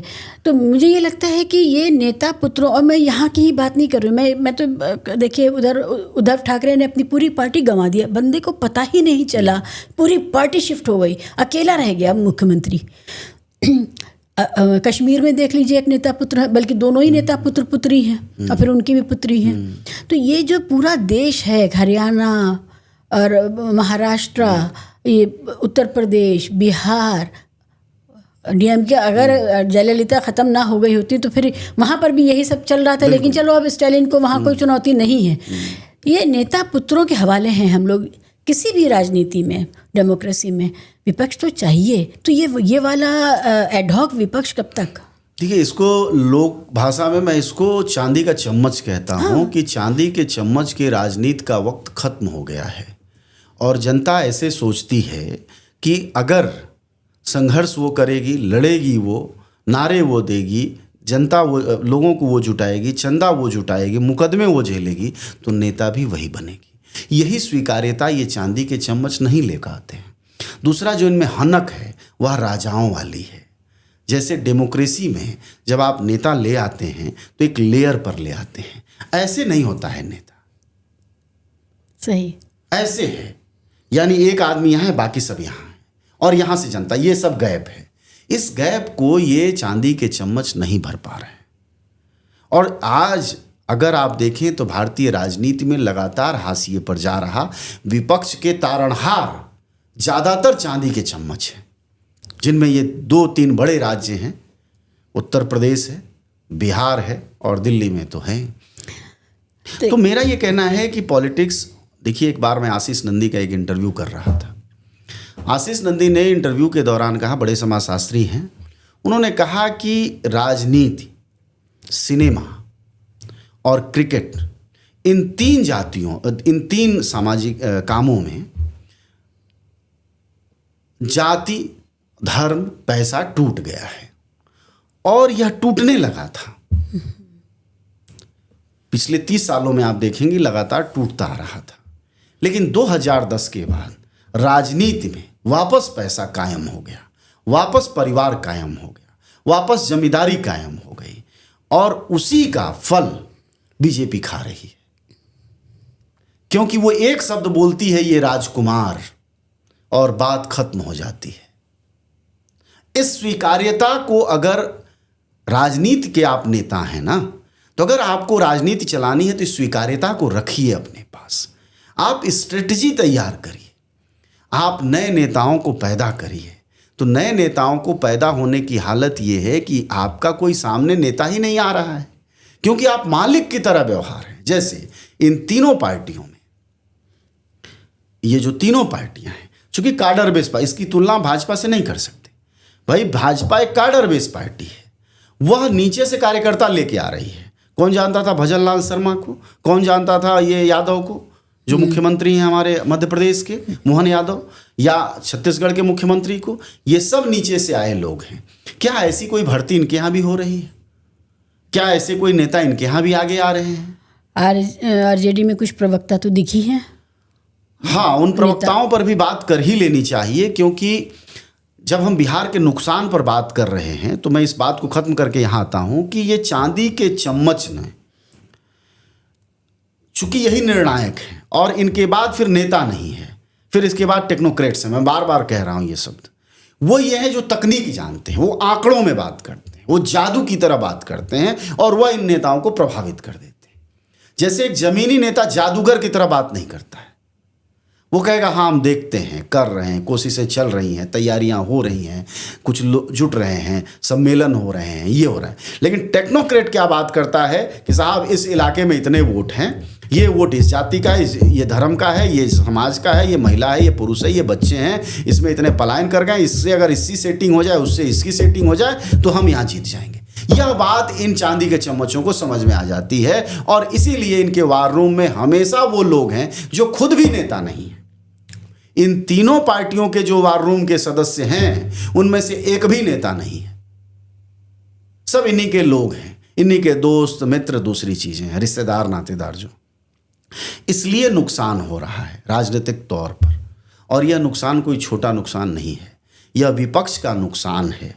और यह नुकसान विपक्ष का होने का मतलब डेमोक्रेसी का नुकसान। यही सवाल है, हमें पार्टियों से क्या लेना देना, लेकिन डेमोक्रेसी सफर कर रही है। लोग कमजोर हो रहे हैं, जैसे जर्नलिज्म कमजोर हो रही है, चुनाव आयोग कमजोर हो रहा है, अदालतें कमजोर हो रही हैं, पुलिसिया सिस्टम कमजोर हो रहा है, इंफ्रास्ट्रक्चर देश का कमज़ोर हो रहा है, देश में प्रोडक्शन और इंडस्ट्रियलाइजेशन की जो पॉलिसीज़ हैं वो कमज़ोर हो रही हैं, खेती बाड़ी कमज़ोर हो रही है, उसमें जो डेमोक्रेटाइजेशन होना चाहिए वो कमज़ोर हो रहा है। सबसे बड़ी बात, जन आंदोलन ख़त्म हो रहे हैं। तो कहाँ जन आंदोलन में तो इतनी लाठी तोड़ दी जाती है कि कोई दूसरी बार आने को खड़ा ही नहीं होगा, क्योंकि लोग नहीं हैं जन आंदोलनों में, संघर्षों में लोग नहीं हैं। आप देखिए कि जब से बीजेपी आई है वह लगातार जातीय स्तर पर हम आंदोलनों में हैं। किसान आंदोलन जाटों का आंदोलन हो जाता है, एनआरसी आंदोलन मुसलमानों का आंदोलन हो जाता है। इस देश में आंदोलन जैसी चीज़ को वह खत्म कर रहे हैं। खतरा ये है, ये तो बीजेपी की शासन प्रणाली का भी शासन प्रणाली नहीं, ये हमारी पेशगी की भी समस्या है। वह तो सत्ता में है, जो करेंगे सो करेंगे। भाई अगर किसान आंदोलन था तो किसान आंदोलन में देश दिखना चाहिए था, वह देश हम नहीं दिखा पाए। यानी हमने वह समस्याएं नहीं उठाई जो कि बाकी देश के किसानों की थी, जो 80% की थी। उनको किसी न किसी रूप में, वो दिल्ली नहीं आ सकते थे, लेकिन वह सवाल तो था। बिहार में क्या हुआ? बिहार में यही हुआ कि पढ़ाई लिखाई, दवाई, गरीबी, रोजगार, किसानी, किसी को आप सवाल नहीं बना पाए। और सवाल नहीं बना पाते हैं क्योंकि आपके पास नीचे का सिस्टम नहीं है, कार्यकर्ता बेस नहीं है, विचार नहीं है। इसको इस तरह भी तो बीजेपी कहेगी कि हमें लोगों ने स्वीकार कर लिया है, लोगों के मन में हम बस गए हैं। हाँ, तो ये जो मन में बसने वाली बात है, क्योंकि देखिए ये एक डबल रिवॉर्ड जैसा है। जब आप धर्म को भी मिला लेते हैं तो उनको लगता है तो ये तो सोने पे सुहागा है। एक तो ये कि हमारी राजनीति भी और धर्म से चलती हुई राजनीति, तो भारत के लोगों के लिए ये, क्योंकि धार्मिक समाज है, तो ये बहुत बहुत बड़ा चुंबक हो जाता है कि भाई हमें तो मतलब खुदा भी मिला और विसाले सनम भी मिला। अगर आप देखें, लेकिन वहाँ तो सेकुलरिज्म है और वहाँ बात हो रही है तार्किकता की, वहाँ विज्ञान की बात हो रही। तो अगर जनता ऐसी बना दी गई हो जिसको धर्म भी चाहिए और धर्म वाली राजनीति चाहिए, तो क्या ही बचा। दोनों चीजें देखिए ना, उधर इतना ज्यादा सेकुलरिज्म। अच्छा, राहुल गांधी जनेऊ पहनते हैं तो फिर हम जैसे लोग भी शुरू हो जाते हैं। देखिए राहुल गांधी के जनेऊ पहनने पर कोई सवाल नहीं है, वो दिखाते हैं इसलिए सवाल बनता है, वो चाहते हैं कि वो सवाल बने। हाँ, वो तो है, उसी को मैं ट्रैप कपड़े के ऊपर। हाँ, यही एक दूसरे लोगों का ट्रैप है जिसमें वो फंसते हैं। नहीं तो उनको कौन कह रहा है जनेऊ दिखाओ, उनको ये साबित ही क्यों करना पड़ता है। तो ये सेकुलर खेमा है, ये तो सेकुलर तार्किक और वैज्ञानिक ये सब बातें करेगा, उसको सुनने के लिए हमारे पास वो बुद्धि वाली जनता ही नहीं है। ऐसा अब जनता बदल गई है। नहीं, जनता यही जनता है जो आज से 10 साल पहले थी, वही जनता है जो आज भी है। सवाल ये है कि हम अपील नहीं कर पा रहे, भाई कर्नाटक की जनता सुन लेती है, हिमाचल की जनता वहाँ सुन लेती शिक्षा का स्तर ज़्यादा है। नहीं, हिमाचल में सुन लेती है। कौन से ऐसे शिक्षा का स्तर झारखंड में हो रहा था, वहाँ तो आप विपक्ष जीत गया है। सवाल ये है कि जो हमें करना था वह हम नहीं कर पा रहे हैं। जैसे मान लीजिए बिहार पर, राजनीति पर फिर आते हैं। बिहार में भारतीय जनता पार्टी धार्मिक आधार पर लोगों को संगठित करती है, उसके लिए धार्मिक कार्यक्रम करती है, उसके लिए जगह जगह पर रामायण महाभारत और फला और तरह तरह के गोष्ठियाँ कराती। ये क्या कराते हैं ज़रा बता दीजिए। ये क्या चिलगम चबा के देता चुमाओं पर लाएंगे वोट? किस पर लाएंगे वोट? इनके पास क्या प्रोग्राम है? कोई प्रोग्राम नहीं। तो नहीं प्रोग्राम है तो उनको दोष कैसे दे सकते हैं? नहीं, बीजेपी ने तो इतने बाबा पैदा किए हैं जिनको प्राइम मिनिस्टर इनको एंडोर्स कौन करते मना हैं। कर रहा है? इनको कौन मना कर रहा है? मैं कह तो रहा हूं कि यही टेक्नोक्रेट होने से समस्या है कि अगर आप नीचे रहते जमीन पर और उन अध्यक्षों को, जिलाध्यक्षों को भ्रष्ट न मानकर अगर आप उनके बीच ही बने रहते और उनको शुद्ध करने और उनको विचारवान करने और उन कार्यकर्ताओं को करते, तो वो कहते कि साहब देखिए इनके पास ये प्रोग्राम है, हमारे पास क्या है, और आइए हम इसके लिए कुछ करते हैं। एक तो कैडर नहीं है, जो है वो कह नहीं पा रहा अपने नेता से कि हमारी जरूरत ऊपर से डिक्टेशन आ जाता है। जो ऊपर के डिक्टेशन का तरीका है, देखिए ऊपर से डिक्टेशन तब संभव है जब नीचे से गया हो। जैसे बीजेपी नीचे से ऊपर ले गई और ऊपर से डिक्टेशन दिलवाया, ये हो गया एक पार्टी के काम करने का तरीका। नीचे आपके यहाँ खाली है, कार्यकर्ता है नहीं, और ऊपर से डिक्टेशन आ जाता है। अजय, मुझे ये लगता है कि बीजेपी के पास तो बहुत तरह की एडवांटेज है इस समय। पूरा तंत्र उसके पास है, खुफिया तंत्र उसके पास है, डिजिटल तंत्र उसके पास है, उसके पास सारा डेटा है, मैनिपुलेशंस हैं वगैरह वगैरह। तो हम बीजेपी से मुकाबला कर रहे हैं, ये वाली बात हमें मैं तो ये करना ही नहीं चाहती। मैं ये करना चाहती हूँ कि इस सब के बावजूद जो कांग्रेस कर सकती थी, जो आरजेडी कर सकती थी, जो सपा कर सकती है, वो क्यों नहीं हो रहा। मैं सिर्फ उसी पर बात कर रही हूँ, क्योंकि जो बीजेपी के एडवांटेजेस हैं, धन बल सब कुछ है उनके पास, उस पर बात नहीं करेंगे। ठीक, तो मुझे ये लगता है कि जो प्रवक्ता कहाँ से आए, कोई इनके साथ जुड़े क्यों, कोई इनको इनके हवाले अपनी ज़िंदगी करे क्यों, अपना करियर पूरा। तो ये जो उम्मीद जगाने वाली बातें हैं वो वहाँ तो है ही नहीं ना। बिल्कुल, ये दिक्कत देखिए पॉलिसी के लेवल पर ही सारी समस्या है। अगर इन सभी जो अपने को विपक्ष की पार्टियां कह रही हैं, खासकर बिहार में जब कांग्रेस या आरजेडी, अब इनके प्रवक्ताओं के रोल को देखें। जैसे आरजेडी की प्रवक्ता हैं, 2 महिला प्रवक्ता हैं, मैं उनसे परिचित हूँ, वो मुझे भी जानती हैं। उन दोनों प्रवक्ता महिलाएं अपने मुद्दे पर ठीक बोलती रही हैं, लेकिन बाद में उनको एंजॉय कराया गया। उनकी जो फितरत है, उनके बोलने के तरीके हैं, उसको एंजॉय कराया गया। क्विक स्टारडम आया। हाँ, क्विक स्टारडम सही शब्द है, वो आया।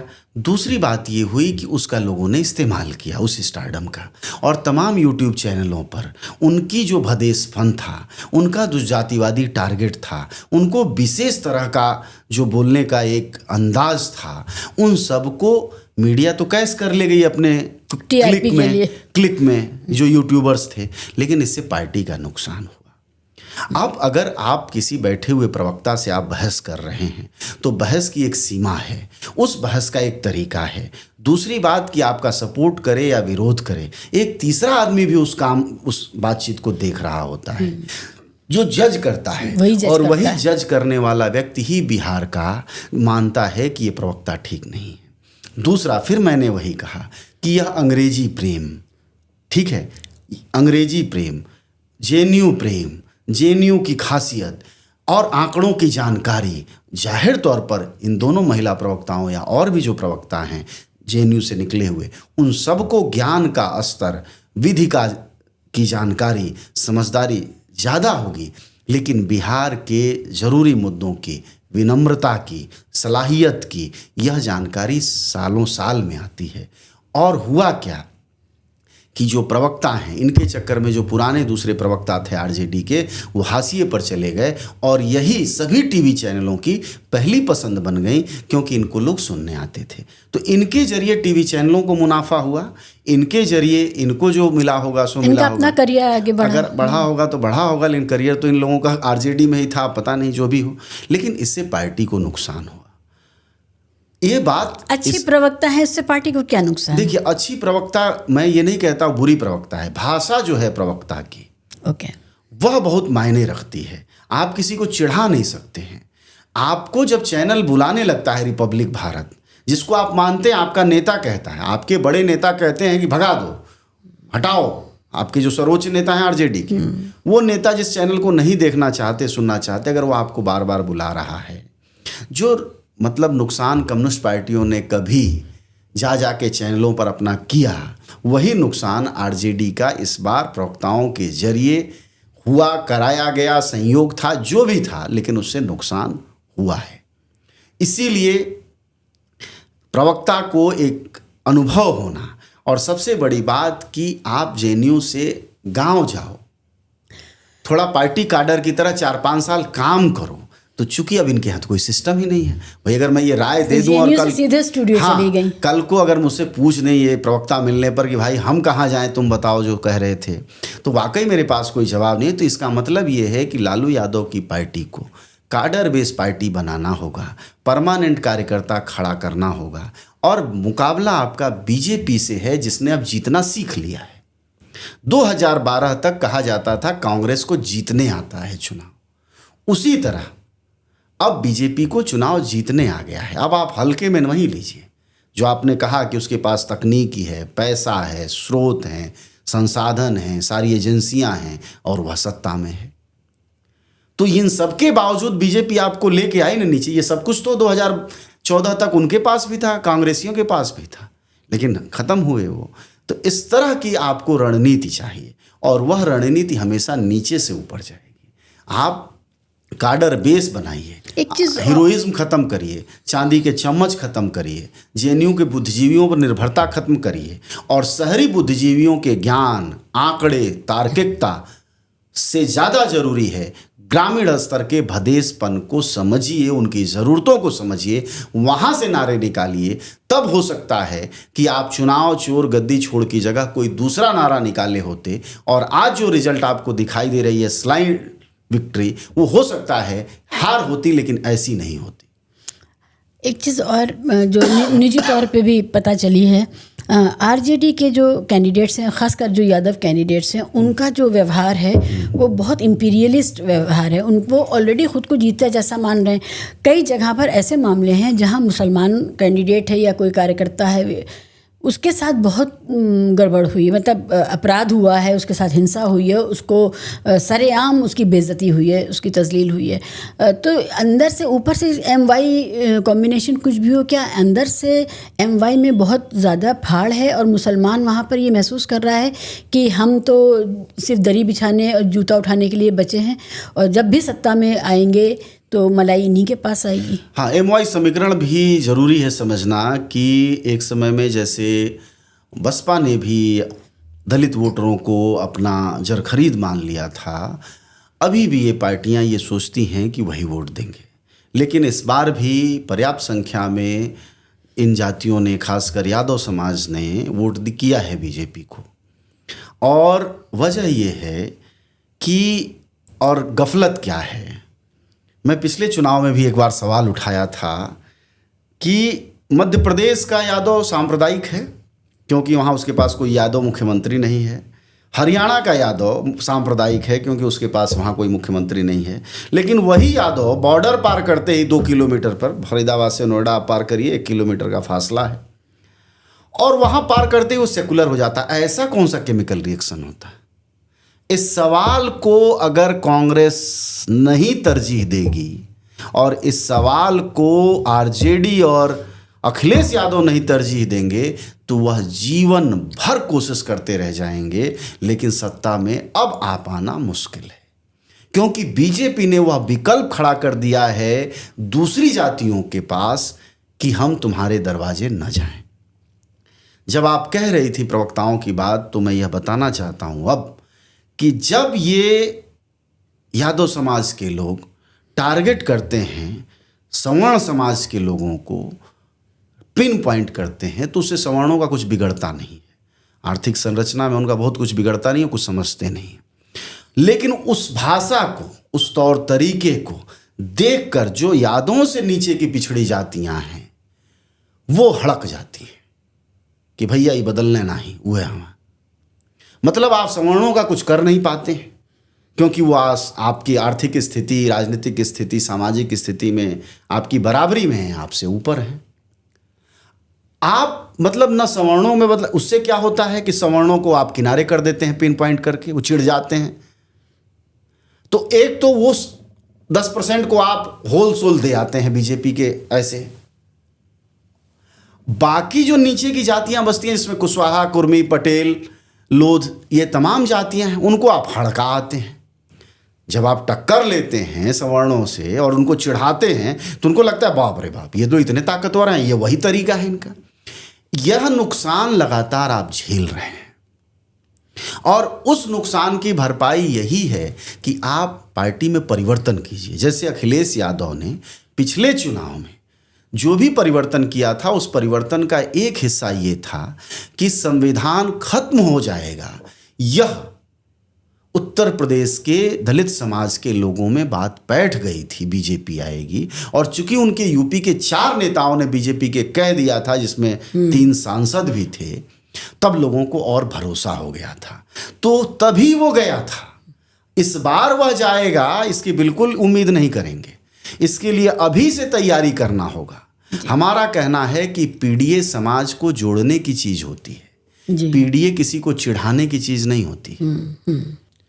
पीडीए का मतलब ये नहीं हुआ कि आप पिछड़ा, दलित और अल्पसंख्यक जोड़ेंगे तो दूसरों को चिढ़ाएंगे।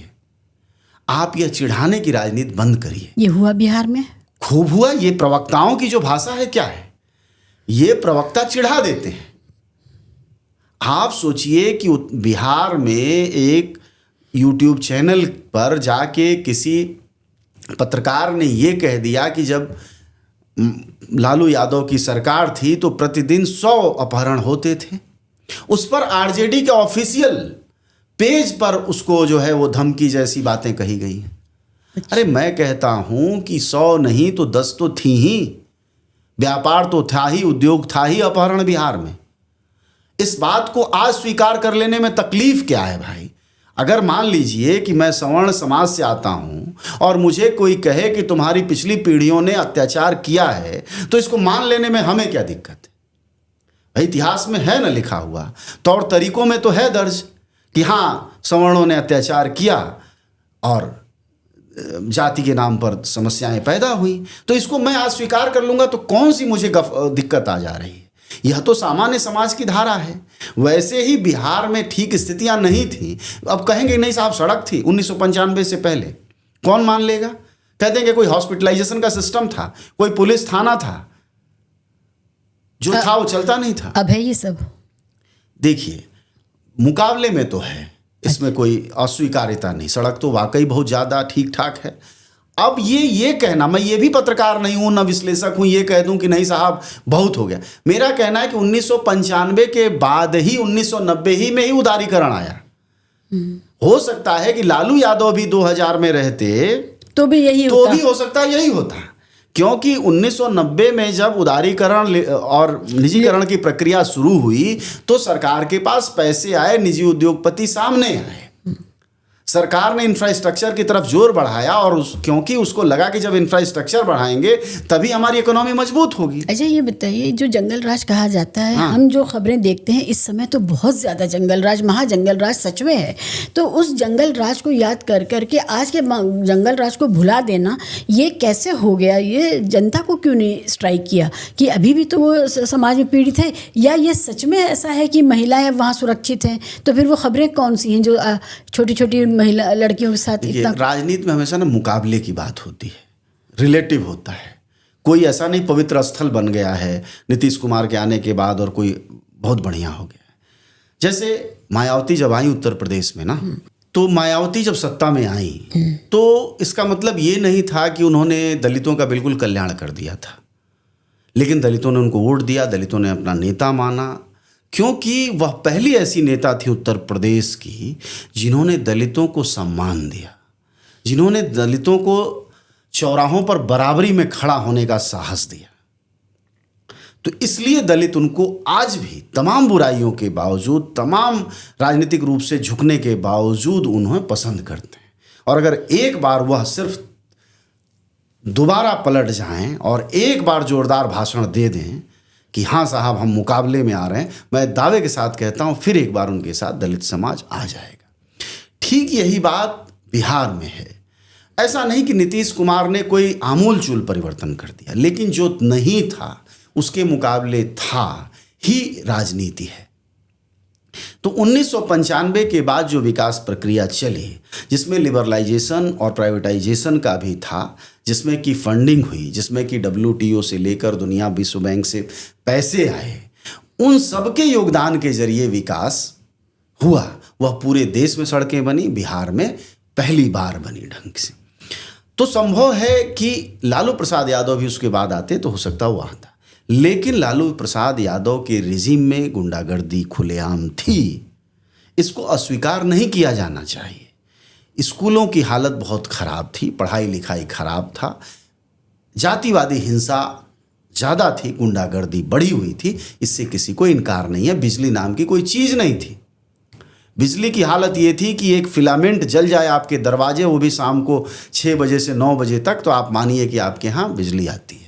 इतनी बुरी हालत थी और बिजली न होने की वजह से ही अपराध चरम पर था। यह सामान्य कहानी थी कि आप अगर स्टेशन पर जाड़े के दिन में 6 बजे उतर गए हैं 7 बजे शाम को, तो आपने घर नहीं जा सकते शहर में, देहात तो छोड़ दीजिए। यह कोई बड़ी बात नहीं है। इसलिए मेरा कहना है कि मैंने जो जातीय उदाहरण दिया कि अगर एक समय में सवर्ण जातियों ने हिंसा की दलित समाज पर या पिछड़े समाज पर, गरीबों पर, दबंगों ने, और अगर उन खानदान से लोग आते हैं और लोग कहते हैं कि हैं, तो उनको स्वीकार करना चाहिए। इसी तरह इसमें कोई अस्वीकारोक्ति नहीं है, बहुत कोई बुराई नहीं है।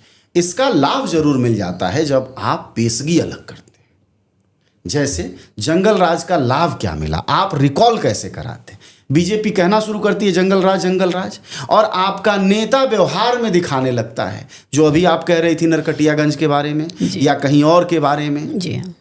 गाने आने लगते हैं यादव समाज के ऊपर, गाने आने लगते हैं यादवों की जीत के ऊपर, सुधार देंगे, बदल देंगे, हम देख लेंगे, जब आएंगे तो देखेंगे, इस तरह के जो गाने आने लगते हैं। मैं फिर कह रहा हूँ आपसे, इससे हड़कता नहीं ऊपर का 10% सवर्ण, हड़कता नीचे का 30% EBC है और दलित है कि आई हैं तो फिर वह करी हैं। दूसरी बात, जातीय संरचनाओं के हिसाब से देखिए, जातीय संरचनाओं के हिसाब से गांव के जो बनावट है उसमें सवर्ण समाज के लोग जो है वह दलितों पिछड़ों के बीच कम रहते हैं, यादव समाज के लोग रहते हैं, और यादव समाज के लोग या दूसरे इस तरह के ताकतवर समाजों के लोग, उनके लिए वही सवर्ण हो जाते हैं बाद में। इसीलिए बहुजन का जो पूरा कंसेप्ट है कभी भारत में लागू नहीं हो पाया। इस बात को भी इन नेताओं को समझना चाहिए, इन तीनों नेताओं को इस बात को समझना चाहिए कि बहुजन एक मायावती का बहुजन समाज पार्टी है, वो छोड़ दें, लेकिन जो बहुजन है जिसमें कि ऊपर सवर्ण को हटा दो, हम सब एक हैं, इस फरेब के चक्कर में जब तक आप पड़े रहेंगे तब तक लोग नहीं सुनेंगे आपकी, क्योंकि वह जानता है दलित कि अगर हमें बाभन अपने साथ नहीं बिठाता भोजन पर, तो तुम भी नहीं बैठाते हो हमें भोजन पर। ब्राह्मणिज्म तो सब जगह है, सब जगह है ना।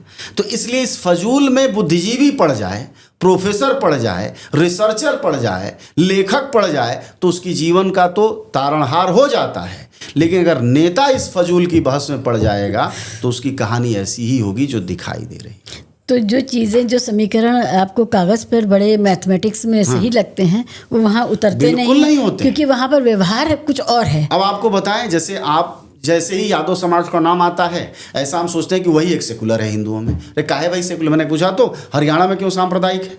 जरा नूह इलाके में जो गो भक्तों के नाम पर फसाद होते हैं, जरा उनमें जाति देखिए तो। मानू मनेसर, क्या नाम है उसकी जाति? मानू यादव है वो। एक शब्द नहीं बोल पाए हमारे PDA के नेता उस पर। हाँ, क्या है भाई?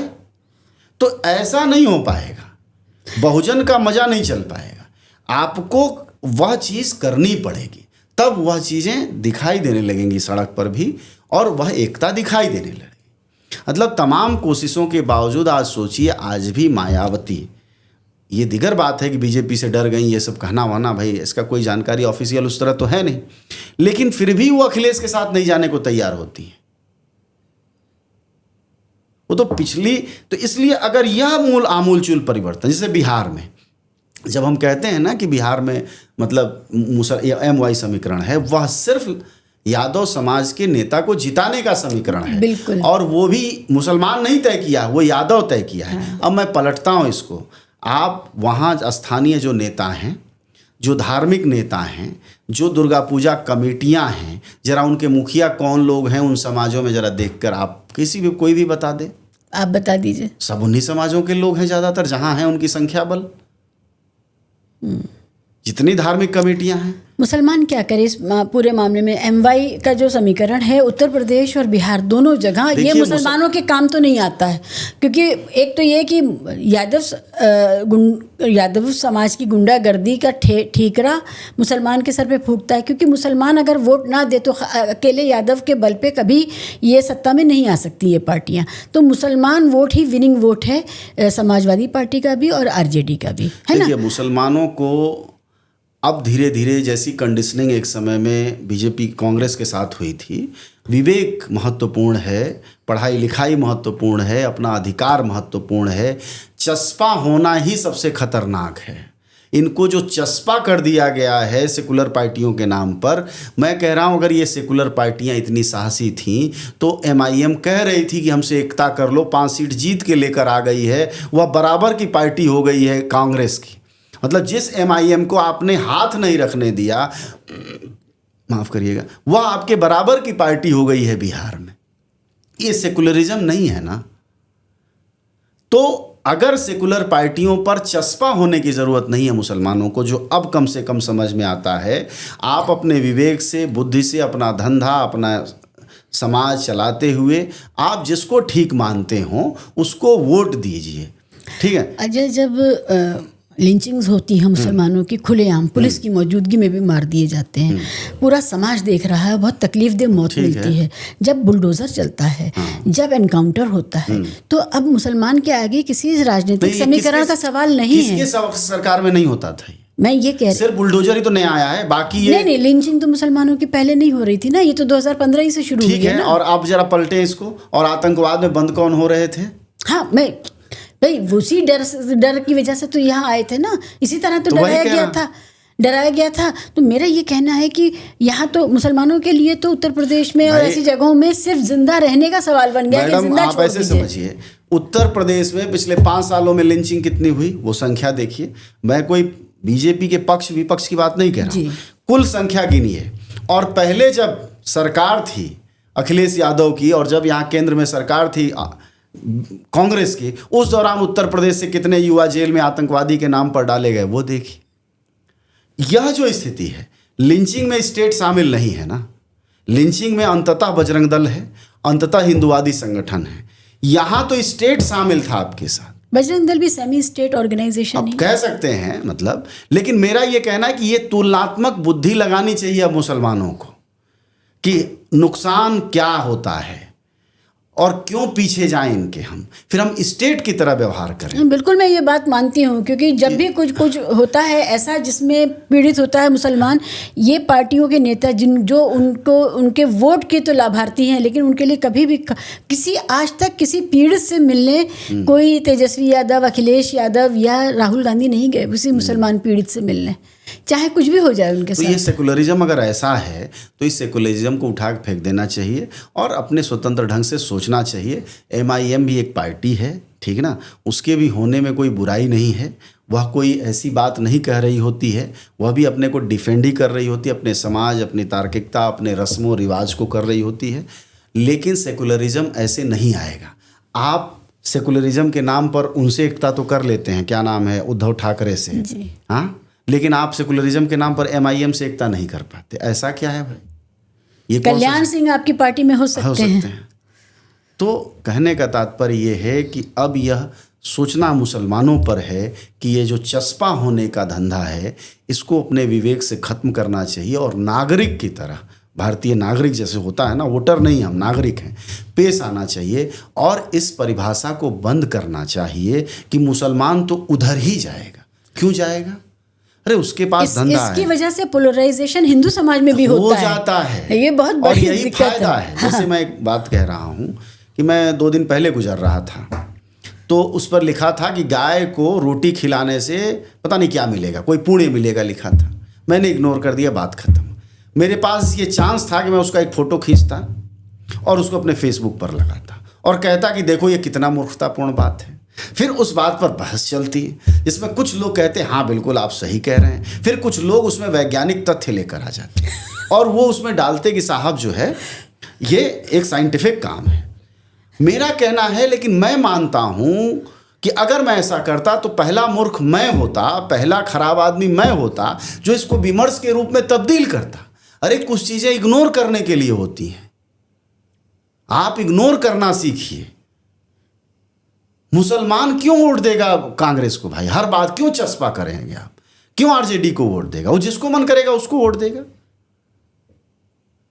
ये जो चस्पा होना है यह नुकसान है, एक नागरिक का नुकसान है, क्योंकि आपको फिर इन नेताओं को चांस मिल जाता है।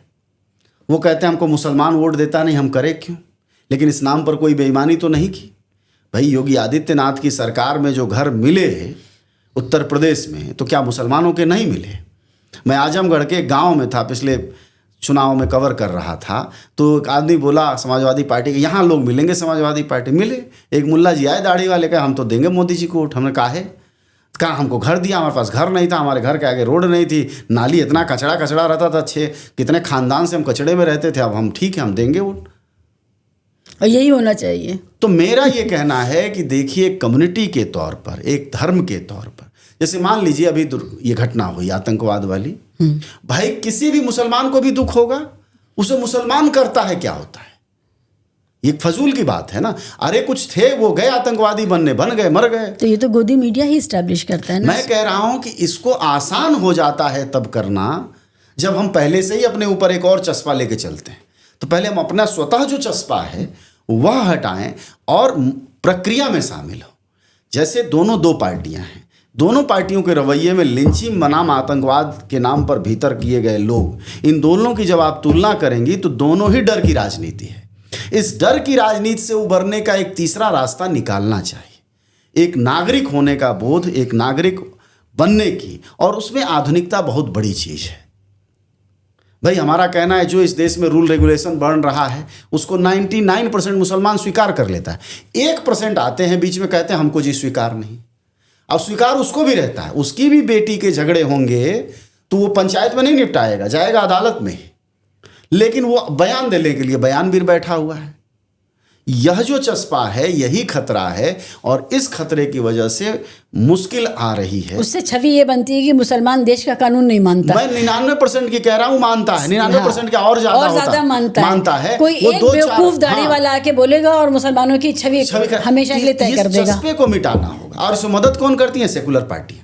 जिस सेकुलर पार्टी के नेता की अपनी बेटा बेटी दुनिया के आधुनिकतम जीवन को जीते हैं, वह ऑर्थोडॉक्स मुसलमान, ऑर्थोडॉक्स को मतलब जो भी नीति नियम हो उसके पक्ष में तुरंत खड़े हो जाएंगे जंतर मंतर पर हाफ पैंट पहन के। ये कौन सा फैशन है साहब? अब तो मोदी के समय में वो भी नहीं हो रहा, नहीं तो ये होता था। यह नहीं हो सकता ना।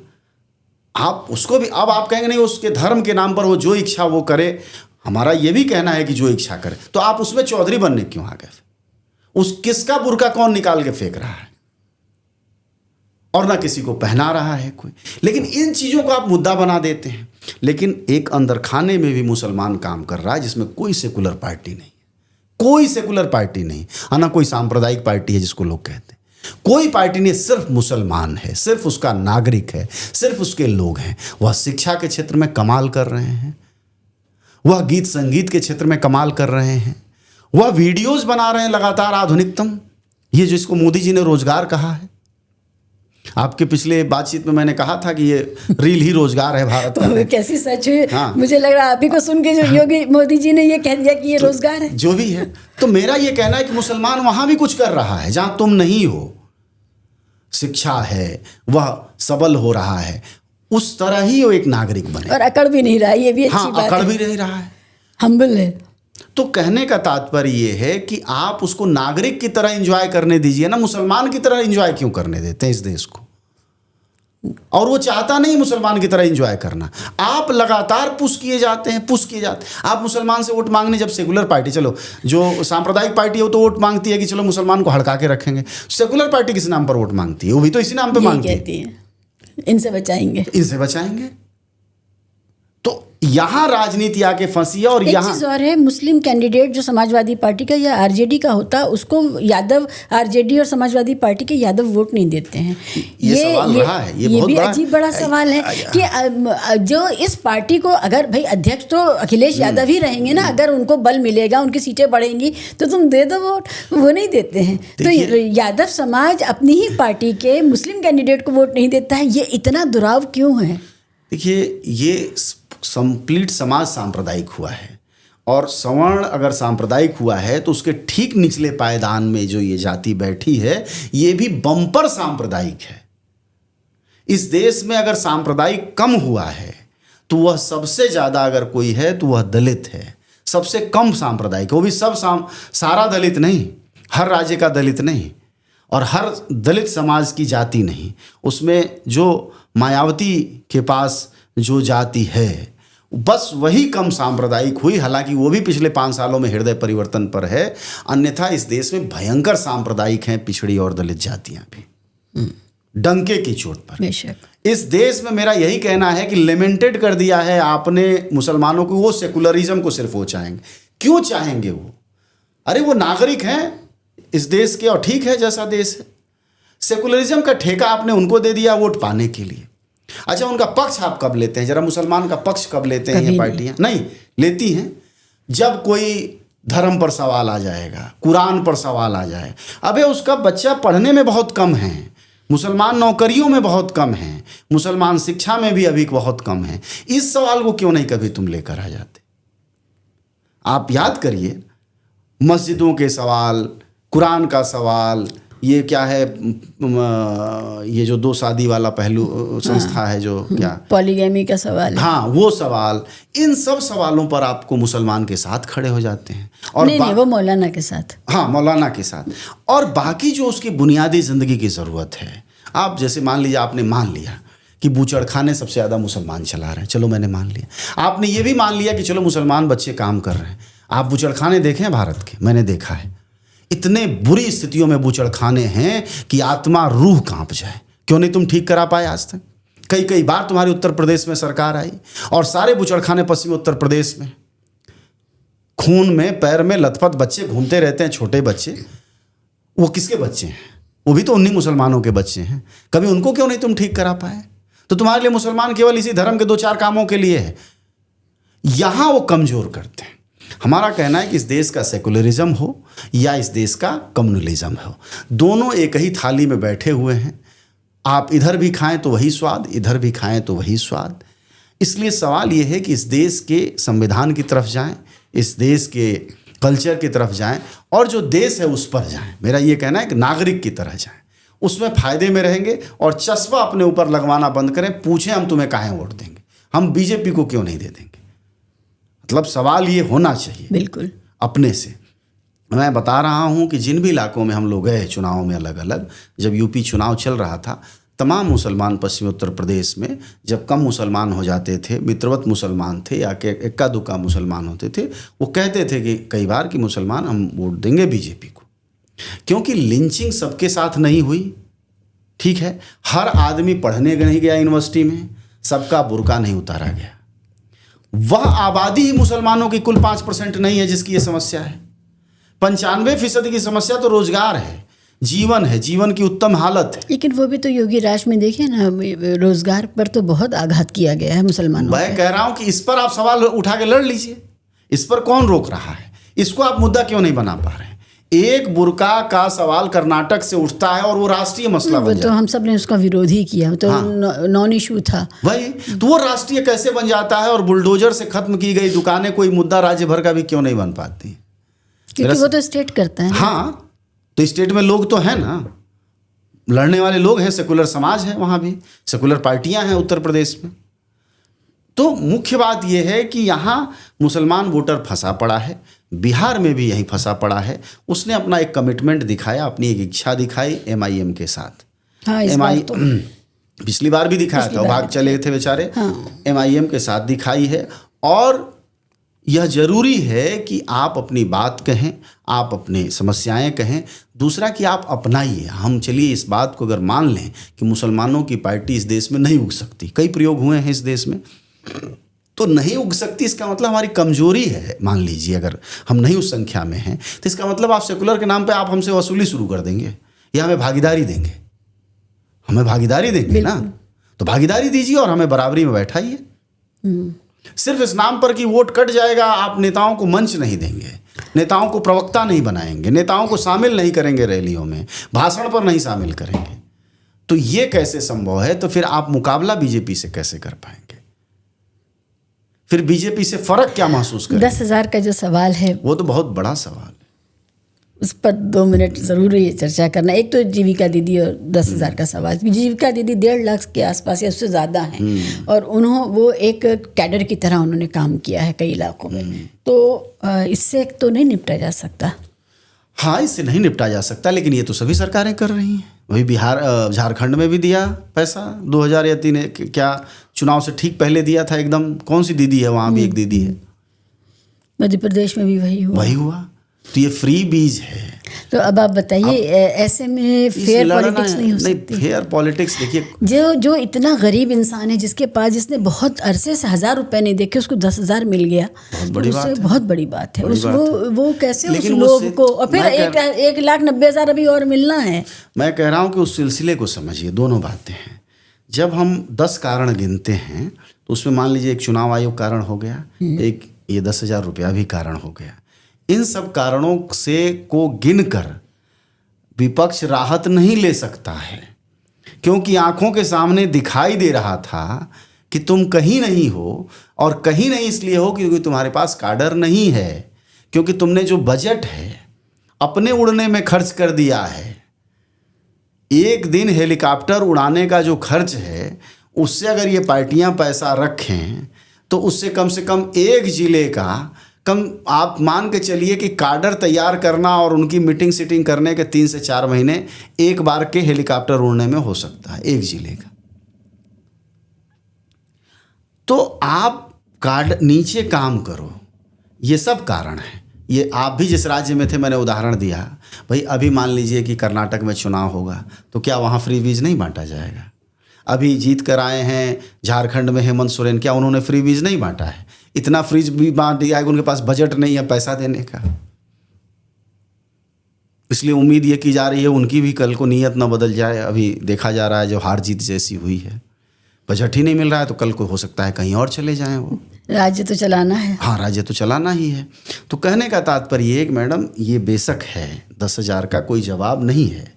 ये तो फ्री बीज एक कल्चर है, और इस कल्चर के खिलाफ आप कुछ कर नहीं सकते। इस देश की इकोनॉमी जिस तरफ बढ़ रही है, आप ये उम्मीद करिए कि अगले लोकसभा चुनाव में देश के आम युवाओं को भी 10,000 20,000 रुपये ये सरकार देने की घोषणा कर सकती है, क्योंकि भयंकर बेरोजगारी है।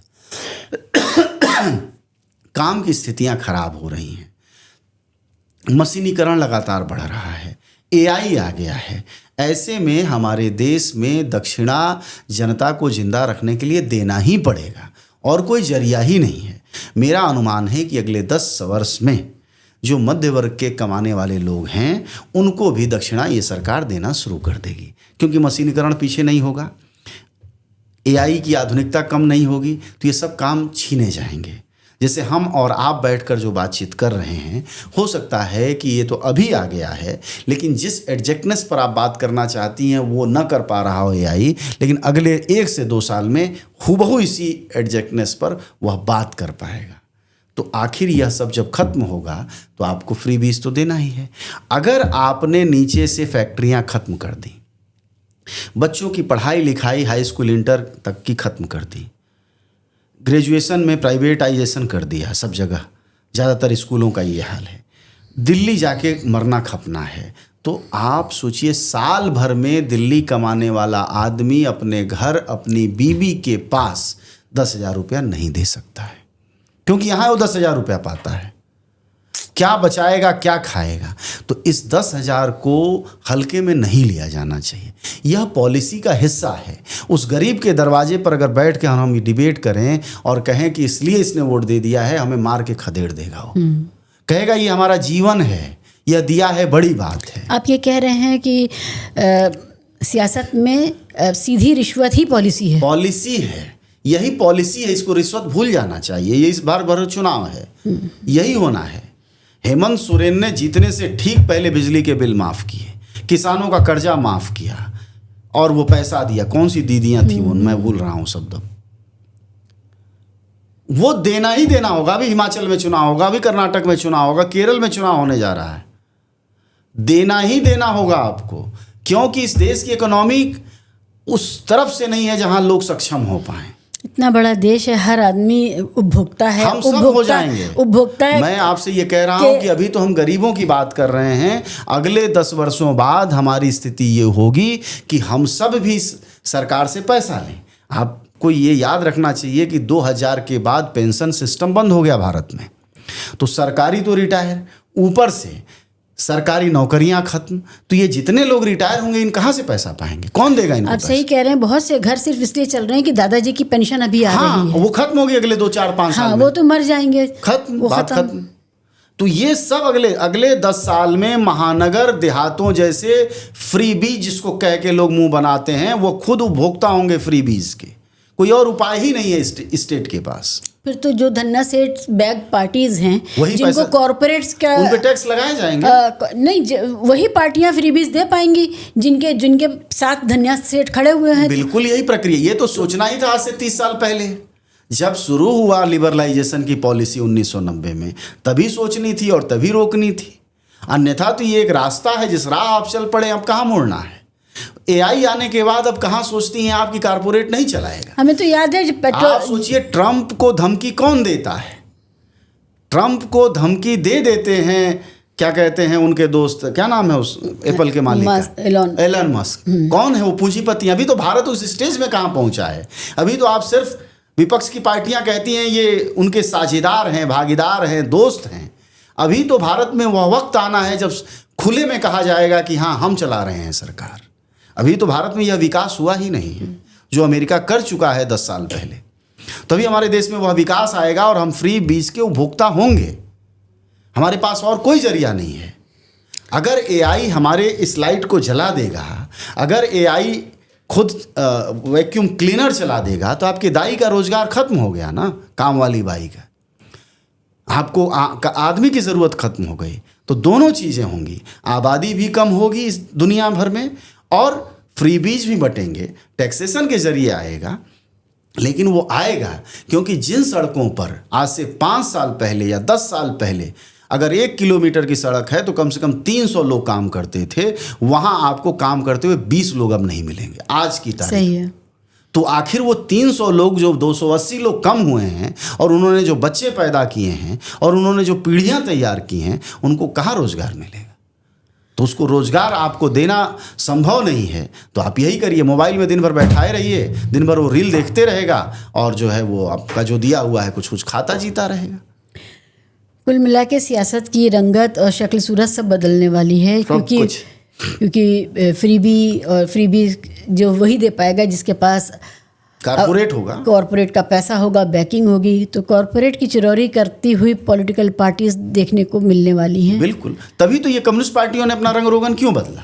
आप सोचिए कि कम्युनिस्ट पार्टियां सीपीएम, सीपीआई, सीपीआईएमएल को एकदम से जिन पार्टियों को ये कारपोरेट कहती हैं, जिन पार्टियों को ये पूंजीपतियों के दलालों की पार्टियां कहती रहीं, उनके शरणागत क्यों होना पड़ा? सिर्फ इसलिए क्योंकि वो दिखाई दे रहा है कि पॉलिसी ही बदल गई। न मजदूर है, न मजदूर आंदोलन है, न कोई संघर्ष है, न कुछ बचा है। अब कोई कितना भी कोस ले कम्युनिस्ट पार्टियों को, वो कोई मजदूर आंदोलन खड़ा ही नहीं कर पाएंगे। ये सिर्फ और सिर्फ सामान्य बगावतें हो सकती हैं दुनिया भर में जो हो रही हैं, जिसको आजकल जेनजी कहा जा सकता है। और कोई पेशा ऐसा नहीं जहां मजदूर संघ बनाया जा सके, मजदूर यूनियन बनाई जा सके, संभव ही नहीं है। यहाँ अंगूठा दबा के तो आप घुसेंगे। अंगूठा, अगर मान लीजिए कि आपके अंगूठे का एक्सेस खत्म कर दिया गया तो आप उस ऑफिस में नहीं घुस पाएंगे, आंदोलन क्या करेंगे? हाँ, प्रीमाइसेस में ही नहीं घुस पाएंगे। आप जो कुछ करेंगे वो साइबर है, बाकी चीजें हैं, लेकिन ट्विटर ट्रेंड करेंगे। हाँ करते रहिए, लेकिन उसमें भी ट्विटर ट्रेंड में भी वही तय करेंगे क्या ट्रेंड होगा और क्या नहीं होगा। अगर उनके कन्फ्लिक्ट ऑफ इंटरेस्ट में ये लगेगा कि साहब हमारे कन्फ्लिक्ट ऑफ इंटरेस्ट में ये गड़बड़ हो रहा है, तो आंदोलन खत्म कर देंगे। आखिर कन्फ्लिक्ट ऑफ इंटरेस्ट में कुछ दिक्कत आ रही थी, तभी तो इस देश में एक अन्ना आंदोलन हुआ, और वो अन्ना आंदोलन फिर किस आंदोलन में मर्ज हो गया आज तक पता नहीं चला। ऐसी फिजा बनी हुई थी जो लग रहा था, जिससे मुझे लगता है कि खुद तेजस्वी यादव भी प्रभावित हो रहे थे और प्रवक्ता भी प्रभावित हो रहे थे। यूट्यूब तो हर रोज़ सरकार बना करके, विपक्ष की सरकार बना के सुलाता था हम लोगों को। तो वो, और इसमें जो रिज़ल्ट आया इसमें इतना फ़र्क है, तो कितनी दूरी है यूट्यूबर्स की, यूट्यूब चलाने वाले न्यूज़ मीडिया की। देखिए इसमें व्यवसाय का फ़र्क है, और जो मैंने कहा कि पार्टियां चूंकि ज़मीनी नहीं रहे आप, तो ज़मीन की समझ नहीं है, इसलिए आपके क्लिक पर आप चले गए। अब एक यूट्यूबर है, यूट्यूबर अगर आपकी पार्टी के पक्ष में माहौल नहीं बनाएगा तो आप उसको फंड नहीं करेंगे, उसको हवाई जहाज़ नहीं देंगे, हेलीकॉप्टर में नहीं बैठाएंगे। आप ये कह रहे हैं कि ये यूट्यूबर्स को पार्टियां फंड दे रही हैं? अब देखिए क्या है कि बगैर फंड के तो कोई चल नहीं रहा है। जाहिर तौर पर उनके पास एक मीडिया स्ट्रेटजी है। अब अगर यूट्यूबर, आप अगर सीधा फंड न भी दे रहे हों और यूट्यूबर को अपना यूट्यूब चलाना हो, तो जाहिर तौर पर जैसे आरजेडी का जो व्यूअर है वो क्या चाहता है कि आरजेडी के पक्ष में बात हो, चाहे अंधेरे में हो या उजाले में और उसकी कमजोरियों पर तो बिल्कुल बात न हो। तो अब यूट्यूबर क्या करेगा, वो देखता है कि साहब हमारा कौन सा वीडियो चला है, और उस वीडियो के आधार पर वो अपना रोज गाना गाने लगता है, शुरू कर देता है। सारे यूट्यूबर्स जितने भी विपक्ष की तरफ खड़े हैं, और वह सब के सब जिताते हैं। थोड़े बहुत यूट्यूबर्स जो कि ये कह पाते हैं बहुत अति हो जाने के बाद, जिनसे एकदम क्लियर हो जाता है कि साहब एकदम आने वाले नहीं हैं, तो एक आध अपना पाप धो लेते हैं। तो जब वह पाप धोना शुरू करते हैं तो जनता उन्हें गरियाना शुरू करती है, क्योंकि वह पाप में इतना डूब चुके होते हैं कि निकलने का कोई चांस नहीं होता है। वो इतना डूब चुके होते हैं 3 महीने में ज्ञान दे दे कि 3 महीने बाद 2 दिन के लिए आप कहेंगे नहीं साहब ये हार रहे हैं, और उस पर लोग गालियां नहीं देंगे, फिर आप कहेंगे नहीं जी हम बड़े ईमानदार हैं, सटीक हैं, हम किसी से पैसा नहीं लेते, उससे कोई फ़र्क नहीं पड़ेगा, क्योंकि आप अंततः व्यूज़ के गुलाम हैं। इसलिए समझना यूट्यूबर को नहीं है, यूट्यूबर अपने काम कर रहे हैं, अपने रोज़गार धंधे कर रहे हैं, समझना इन पार्टियों को है। और जो मैं लगातार बोलता रहा हूं कि गोदी मीडिया शब्द दिया जाना ही अपने आप में एक साजिश थी विपक्ष के खिलाफ, जिसको लोगों ने पक्ष माना। आपने जैसे ही गोदी मीडिया क्रिएट किया, आपने टॉप टू बॉटम अपने कार्यकर्ताओं के सामने वह प्लांक मतलब खोल दिया कि साहब अब वह भरोसा ही नहीं करेंगे मुख्य धारा की मीडिया पर। अब मुख्य धारा की मीडिया पर अगर आपका भरोसा नहीं है, उस पर तरजीह नहीं है, आप उसके व्यूअर नहीं हैं, तो फिर जाइए। फिर उससे क्या हुआ कि अकेला एक बड़े किसी ग्रुप का जो यूट्यूब है ना, वह ये सब मिला ले जितने यूट्यूबर हैं उनसे ज़्यादा है, अकेले किसी एक ग्रुप का जो यूट्यूबर्स के सब्सक्राइबर की संख्या है। बाकी उनके चैनल अखबार तो अलग हैं। ये इसको मैं साजिश की तरह देखता हूँ। मैं देखता हूँ कि विपक्ष से चीज़ गायब कर दो। जैसे क्यों गोदी मीडिया होगी भाई, ये लोकतंत्र जिंदा है ना, तुम हमारी बात क्यों नहीं सुनोगे? तुम्हारे कार्यकर्ता को प्रदर्शन करना चाहिए था, उनके संपादकों को चिट्ठी लिखनी चाहिए, तो उनके यहाँ धरना देना चाहिए कि तुम हमारी बात क्यों नहीं कहते हो। वैसे ऐसा नहीं कि नहीं कहते, इस बार तो मैं देख रहा था अखबारों में खूब विपक्ष छप रहा था। अच्छा, ये एक साजिश की तरह है कि आप इसको शिफ्ट करके सोशल मीडिया पर ला दिए, किसको? पूरे विपक्ष को। जो विपक्ष बहुत ताकतवर चीज हुआ उसको आपने सोशल मीडिया पर ला, और मुख्य धारा की मीडिया पर कौन है? वो खुला खेल करने के लिए। और आपको कौन देखता है? तो 80% मुसलमान और 20% सेकुलर। लो जी ये तो है, राउंड बाई राउंड किए जा रहा है। ये साजिश नहीं है तो क्या है? ये सब यूट्यूबर्स एक तरह का साइबर स्कैम नहीं कहें तो क्या कहें? यह एक तरह का साइबर स्कैम है। यह पता नहीं कब विपक्ष को समझ में आएगा कि इसके जितने हितैषी यूट्यूबर दिखाई देते हैं जो अपने कमरों से ज्ञान देते रहते हैं, असल में दुश्मन वही हैं इनके। वहीं से सारा खेल गड़बड़ होना शुरू होता है, जनता अविश्वास करना शुरू करती है और अविश्वास तब और बढ़ जाता है जब ये यूट्यूबर दिन के 12 बजे तक रिजल्ट के जिताते ही रहते हैं हारने वालों को। अब इसमें मेरा ये कहना है कि फिर मैं कह रहा हूँ इसमें यूट्यूबर की कोई गलती नहीं है, इसमें गलती है आपके व्यूअर की। व्यूअर क्यों आपका बना, अब आप सुनिए।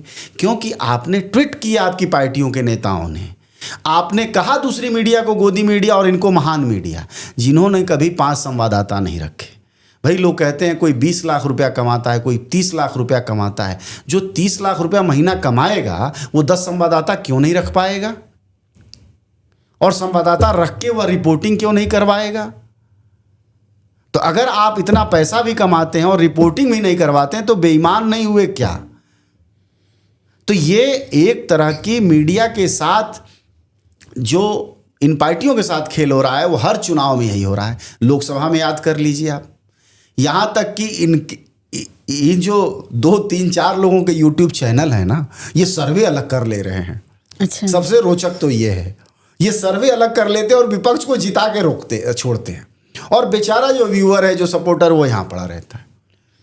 हाँ, जो सेंस ऑफ लॉस है, डिजेक्शन है, वो वहाँ से आ रहा है। बहुत बड़े दिक्कत क्या हो रही है कि यूट्यूब में कोई अनुशासन नहीं है, कोई जर्नलिज्म का अनुशासन नहीं है, कोई जो मालिक हैं वही एंकर हैं, जो मालिक हैं वही बॉस भगवान है उसके, वो जो कहेंगे वही होगा, और वो इस पर निर्भर करते हैं कि उनका व्यूअर और उनका फंड कहाँ से आता है।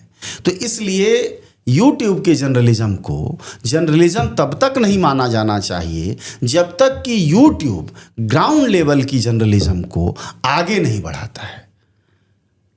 मैं यूट्यूब की मीटिंगों में जाता रहा हूँ, मैंने वहाँ सवाल ये उठाए हैं कि आप ग्राउंड की स्टोरीज को, जैसे चुनावी ग्राउंड की स्टोरी को तो थोड़ा थोड़ा उठा देते हैं ये, लेकिन जैसे अब चुनाव खत्म हो गया, एल्गोरिदम खत्म हो गया, अब बिहार में भुखमरी पर कोई हम सवाल उठा दें तो मैं अगर स्टूडियो में बैठ के वीडियो बना दिया जाए तो उसके अगर 10,000 व्यूज आएंगे, तो सड़क पर मौके से बना के आए तो उसके 200 व्यूज नहीं आएंगे। अच्छा, खेल यहाँ है, गड़बड़ी यहाँ है। इसको जब दुरुस्त होगा तब पता चलेगा कि कैसे बिल्ड करें, मतलब जर्नलिज्म कैसे नेशनली बिल्ड हो यूट्यूब पर। अभी तो चुनाव में तो दिखाई देता है ग्राउंड। अब चुनाव में ग्राउंड क्या होता है, पक्ष विपक्ष के लोग हैं, जनता है। अगर आप एक भाजपा की तरफ रुख कर दिए तो भाजपा वाली जनता देखेगी, अगर इनकी तरफ रुख कर दिए तो ये वाली जनता। लेकिन सरकार बन जाने के बाद जो ग्राउंड स्टोरीज हैं उस पर बात होनी चाहिए। दूसरा कि इन यूट्यूबर्स की, चूँकि सरकार की तरफ ये कभी जवाबदेही के लिए नहीं जाते। जैसे मान लीजिए कोई आरोप लगा दिया, कह दिया कि फलां हो गया, तो टेक्निकली भी एक्सेस नहीं है इनको, स्टेट ने कोई उस तरह का एक्सेस नहीं दिया है, रिकॉग्निशन ही नहीं दिया है, रिकॉग्निशन नहीं दिया। अब कोई बड़ा चेहरा है, पहले चैनल में आता रहा है, वो माइक लेके चला जाए तो आदर सम्मान में वो दे देते हैं, अन्यथा कोई रिकॉग्निशन नहीं है। स्थिति थी कि बिहार में 10,000 से ज़्यादा यूट्यूबर्स, 10,000 से भी ज़्यादा, ये संख्या तो मैं कम बता रहा हूँ शायद, इससे ज़्यादा यूट्यूबर्स लगातार चुनाव में काम कर रहे थे, छोटे से बड़े तक, और उनमें से ज़्यादातर विपक्ष के ही पक्ष में थे। तो ये तो इको चैम्बर हुआ, इको चैम्बर हुआ। तो इसका मतलब ये है कि यूट्यूब को जो मुनाफा होता होगा, लेकिन बाकी नीचे किसी को कुछ ज़्यादा नहीं मिल रहा है। ऐसा नहीं कि यूट्यूब भी कोई धनपति हो जा रहा है, जो यूट्यूब भी बेचारा चलाता हो बेचारा ही हालत में। तो यह जो कारपोरेट की हम बात करते हैं, यह कारपोरेट नहीं है, यह एक तरह से समूल है। ये हमारा समूल ले जा रहे हैं। मतलब यूट्यूब तय करेगा कि बहस क्या होगी, यूट्यूब तय करेगा कि बहस किधर जाएगी। तो फंडामेंटल फ्लॉ है ये तो पूरे मामले का। इसको लेकर दुनिया भर में बहस चल रही है। गूगल लगातार यह दावा करता रहा, इतनी बड़ी कंपनी है, इतने पैसे हैं। गूगल जो है ओरिजिनल कंटेंट खड़ा करने की 10 कोशिशें करता है, आज तक नहीं कर पाया। क्यों नहीं करता है भाई? अगर वह दूसरे के पत्रकारिता के को एग्रीगेट करता है तो इतने फंड पाता है भाई, पैसा के बिचौलिया है ना वो। कोई विज्ञापन जो आता है वो उसके जरिए हम तक आता है, कट के आता है, 40% देता है केवल। तो मेरा ये कहना है कि गूगल खुद क्यों नहीं ओरिजिनल कंटेंट जनरेट करवाता है। उसने कई कोशिशें की ओरिजिनल कंटेंट जनरेट करवाने की, तो वो जो दूसरे लोग हैं उनके कुछ फंड करता है, छोटा मोटा फंड वो करता रहता है, आता है गूगल इनिशिएटिव और ये इसके उसके नाम पर। हमारा कहना है कि अगर आप विज्ञापन के पूरे मीडिया के विज्ञापन को तो आप खा गए ऑनलाइन में, तो आप खुद ये काम क्यों नहीं करते हैं हाँ, जर्नलिज्म? कमा तो आप इतना रहे हैं। तो फिर तो इस तरह से जो यूट्यूब की भूमिका है, वह यूट्यूब की भूमिका जितनी मतलब उनको गाली देने से, उनकी आलोचना करने की जगह इन पार्टियों को समझना चाहिए कि अपना स्टैंड समझें और ये भी समझें कि गोदी मीडिया कहकर आपने वह पूरा अपने लिए हिस्सा ही खत्म कर दिया जो इस देश का अभी भी सबसे बड़ा स्पेस है। इसका मतलब जो गोदी मीडिया से परहेज पार्टियों को नुकसान पहुंचा रहा है। बहुत नुकसान पहुंचाया, थोड़ा बहुत नहीं। और फिर वो पाले खींच गए, वो भी मतलब पक्ष बन गया एक। फिर आप कुछ भी बोलने लग, जैसे यूट्यूब पर आप कुछ भी बोल देंगे, लेकिन आप मान लीजिए कि किसी चैनल पर आप गए, अब चैनल पर गए और आपने कहा कि मोदी जी चोर हैं, ठीक है, वोट चोर गद्दी छोड़। तो भाई वोट चोर गद्दी छोड़ कहने की एक प्रोसेस है, एक प्रक्रिया है, आप कहिए, कोई दिक्कत नहीं है, लेकिन उसकी एक भाषा है। यह अनुशासन तो आपको रखना चाहिए, चाहे यूट्यूब पर रखें चाहे कहीं रखें। लेकिन वहाँ पर भी इतनी खराब बहसें, मारपीट ये सब हो रही थी, क्योंकि धीरे धीरे इसी तरफ वो चैनल फिर ले गए। हाँ, वो भी उसी मजे में ले गए। लेकिन उन तमाम चीज़ों के बावजूद भी भाई ये बताइए कि अभी जो आतंकवाद की घटना हुई है उसको कोई यूट्यूबर कवर कर रहा है? मुख्यधारा की मीडिया ही कवर कर रहा है। अगर अभी कहीं कोई और संकट आ जाए, कौन कवर करेगा? वही करेंगे कवर सबसे पहले। तो मीडिया कौन हुआ फिर? तो केवल हम चुनाव की मीडिया है, केवल हम बहस की मीडिया है, केवल हम नरेशन बनाने की मीडिया, ऐसी कौन सी मीडिया होती है? हम कंप्लीट मीडिया नहीं होंगे अगर हम वैसे ही रिकॉग्निशन के लिए लड़ लिए होते अब तक। भाई यूट्यूब तो तभी आ गया था जब कांग्रेस थी। हाँ, सम्मान ही पा लेते पूरा, पा लेते, वो भी नहीं हुआ। वो भी नहीं हुआ। भाई आप किसी भी पुलिस के पास जाइए, किसी भी जांच की प्रक्रिया में जाइए, एक बार एसपी धक्का मरवा के बाहर करवा देगा यूट्यूबर्स को, निकालो इसको। ये तो हालत है। लोकल छोटे क्राइम में भी नहीं है उसका। अरे अभी यूट्यूबर्स की हालत ये हो गई है जो छोटे अखबारों की थी, क्योंकि छोटे जगहों के यूट्यूबर सबसे अच्छे ग्राउंड रिपोर्टर थे। तो ग्राउंड रिपोर्ट बेचारा तब करेगा जब वो सक्षम होगा। फिर से एक बार वह छोटे अखबारों की तरह वहाँ के ताकतवर लोगों के भरोसे आ गया है। उन्हीं से 200-500 रुपये लेता है, उसी से अपना जीवन चलाता है। तो कुल मिलाकर के चुनाव के नतीजों में जो सबसे बड़ा झटका लोग महसूस कर रहे हैं कि ये कैसे हो गया, उसमें ये भी स्पाइरल का हिस्सा है कि वो यूट्यूब में फंस गए थे। बिल्कुल नहीं, इन्होंने चुना है, इन्होंने उसको गोदी मीडिया कह के। हमारा कहना है कि मैदान छोड़ के तुम क्यों भाग जाओगे भाई? वो मीडिया है इस देश में। और ये बात आप पार्टियों से कह रहे हैं? हाँ, पूरे देश ने खड़ा किया है। जिस मीडिया हाउसेज हैं उनको आप एकदम से छोड़ के भाग, उसका विकल्प ये आ गया, जैसे ये आ गया यूट्यूब। लेकिन आपने पिछले 4 चुनाव में देख लिया ना कि यूट्यूब क्या है भाई। या फिर यूट्यूब की संरचना खड़ी होती, या फिर आप फंड कर दीजिए कि यूट्यूब की संरचना खड़ी हो। भाई अगर किसी पार्टी हाँ, को कहीं तो कुछ स्ट्रक्चर बने, कोई भाई आप बताइए, ये बड़े बड़े एंकर जो नौकरियां छोड़कर या हटाए जाने के बाद यूट्यूबर बने हैं, इनके पास एक इंफ्रास्ट्रक्चर ढांचा क्यों नहीं होना चाहिए रिपोर्टर्स का? तभी तो वो पत्रकार कहे जाएंगे, तभी तो पत्रकारिता क्या कहते हैं मतलब मीडिया हाउस कहे जाएंगे। अकेले डंडा लेके घूमने से कोई पत्रकार नहीं हो जाएगा ना।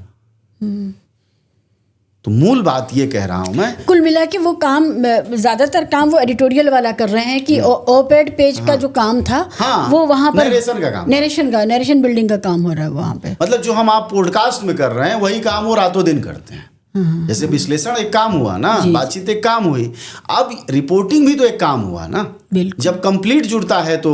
और इन्वेस्टिगेटिव जर्नलिज्म नहीं कर रहा कोई यूट्यूब, उसका तो बस की ही बात नहीं है, यूट्यूब के बस की ही बात नहीं, कोई हाथ ही नहीं डालेगा, क्यों खर्च बहुत होता है, वो ला ही नहीं पाएंगे और ना वो दिखा पाएंगे। तो यूट्यूब की जो पत्रकारिता है वो पत्रकारिता की जगह विमर्शकारिता है, और उसको एक लिमिटेशन है। उसकी एक लिमिटेशन है, सबसे बड़ी लिमिटेशन है कि उसके एल्गोरिदम में वही रीडर बार बार आता है घुमा घुमा। हाँ, और ये जो आपने कहा 80% मुसलमान और 20% बाकी प्रोग्रेसिव, ये उनको केटर कर रहा हो। सबके व्यूअर एक ही हैं, ये भी ध्यान रखिएगा, उनको खुश क्योंकि मैं खुद भी यूट्यूब चलाता रहा तो सबके व्यूअर एक ही हैं, लिख के भी आता है। अब नाम मैं नहीं लूंगा, लेकिन सबके नाम लिख के आते हैं ऐसे ऐसे कि इसका व्यूअर भी ये है, फलां का व्यूअर भी ये है, आपका व्यूअर भी ये है, सब वही है। हाँ, एनालिटिक्स में। और ऐसा नहीं है कि ये बातें ये यूट्यूबर नहीं जानते हैं, सब जानते हैं। मेरा कहना ये बातें पार्टियां क्यों नहीं जानती हैं, यानी वह भी जानती, वो भी तो टेक्नोक्रेट से घिरी हुई हैं। और जो दूसरा ये भी भूलती, मैं यूट्यूब की चर्चा भी बता दूं, इन पार्टियों के लिए सबसे सस्ता ये लगने लगा है कि हम यूट्यूब पर खड़े हो जाएंगे तो देश में खड़े हो जाएंगे। तो इनकी पार्टियों में अब नेता कम, यूट्यूबर ज़्यादा हैं। सोशल मीडिया संभालने वाले बहुत हैं, सोशल मीडिया संभालते हैं, सोशल मीडिया इंचार्ज हैं, सोशल मीडिया टीम है, सोशल मीडिया रिपोर्टिंग करती है। एक ज़माने में मोदी साहब ने सबको पछाड़ दिया था, सोशल मीडिया हैंडलिंग के ज़रिए वो आए थे और एक नैरेटिव बना था। तो इन लोगों ने बाद में उस अरे तो काठ की हाड़ी एक ही बार तो चढ़ती है, तो वापस ज़मीन पर जाने का टाइम आ गया। मोदी जी चले गए ज़मीन पर, उनकी पार्टी चली गई, ये लोग अभी जा नहीं रहे। वही मैं कह रही थी कि ये वापस ज़मीन पर जाने का है। इनको होल टाइमर, इनको गांठ बांध लेना चाहिए मैडम। मैं बता रहा हूँ, whole timer, political whole timer जब तक आप नहीं बनाएंगे, और सबसे बड़ी बात, खुद के जीवन को नैतिक नहीं बनाएंगे और खुद भी मोरली उस लेवल पर नहीं होंगे, तब तक कोई नई पीढ़ी का आदमी आपसे नहीं जुड़ेगा। जो भी जुड़ेगा वह हर वक्त वसूली की मुद्रा में जुड़ेगा। होल टाइमर बनाने के लिए उसको मासिक भी देना होता है। बिल्कुल देना होगा। और मासिक कहाँ से आएगा? अगर कोई अरे भाई अपने खर्चे से काट लो ना, जो इतने लंबे लंबे खर्चे रख रखे हो उसको काट लो भाई। ऐसा नहीं कि पैसे की इतनी कोई दरिद्रता आ रही है, समस्या पैसे की नहीं है। यहाँ कहाँ से आ रहा होगा इनके पास पैसा जो लगातार हार रहे हैं इतने सालों से? ऐसा नहीं बिना पैसे के चुनाव, बिना पैसे के हवाई हेलीकॉप्टर से उड़ रहे थे क्या? गाड़ी से चलने लगे हैं ये लोग। अब आपने कहीं देखा है इनको गाड़ी से चलते हुए? हर कैंडिडेट से पैसा आता है, रैली से पैसा आता है। यही तो समस्या है कि भाई रैलियों में कैंडिडेट या दूसरे चीज़ों के जरिए आपके पास पैसा आ गया, आप हवाई जहाज़ में टूरिज्म कर लिए 1-1.5 महीना, लेकिन उसके बाद क्या? फिर भूल गए आप। 4 साल 10 महीना फिर से डिलीट, फिर वही वक्त आएगा। तो इससे राजनीति नहीं चलेगी। इसलिए काडर, कार्यकर्ता, होल टाइमर, विचारवान, वैचारिक लोगों के नाम पर ये जानती है क्या ले आते हैं? एनजीओ वालों को उठा लाते हैं। ये कौन सा वैचारिक काम हुआ भाई? एनजीओ के जितने खलिहर लोग, बेकार पड़े हुए लोग हैं, उस तरह के लोगों को कई बार लेके चले आते। और दिल्ली गढ़ है और दिल्ली वाले ही जा रहे होते, मैं देखती हूँ। हाँ, तो इस सब क्या ये बात को कोई समझाने की ज़रूरत है इन पार्टियों को? अरे भाई छांटो, नए लोगों को शामिल। तो इसका मतलब है कि ये खुद भी अपनी राजनीति को बहुत गंभीरता से नहीं लेते हैं। ऐसे लेते हैं जैसे कोई पारिवारिक जिम्मेदारी है जमींदार की, राजकुमार की, जिसको कि ढोया जा रहा है। इस प्रवृत्ति से जिस दिन पार्टी निकल जाएगी, अन्यथा नहीं होगी। अन्यथा दिक्कत ये होगी कि पार्टी टूट भी सकती हैं। ये कल मोदी जी वैसे भी कह रहे थे।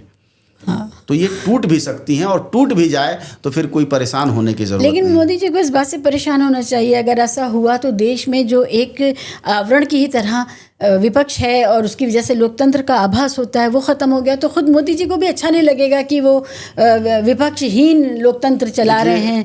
दुनिया में क्या रह जाएगी? ये जब तक एहसास होगा तब तक इस देश में कॉर्पोरेट प्राइम मिनिस्टर आ चुका होगा, मतलब व्यक्ति के तौर पर ही आ जाएगा।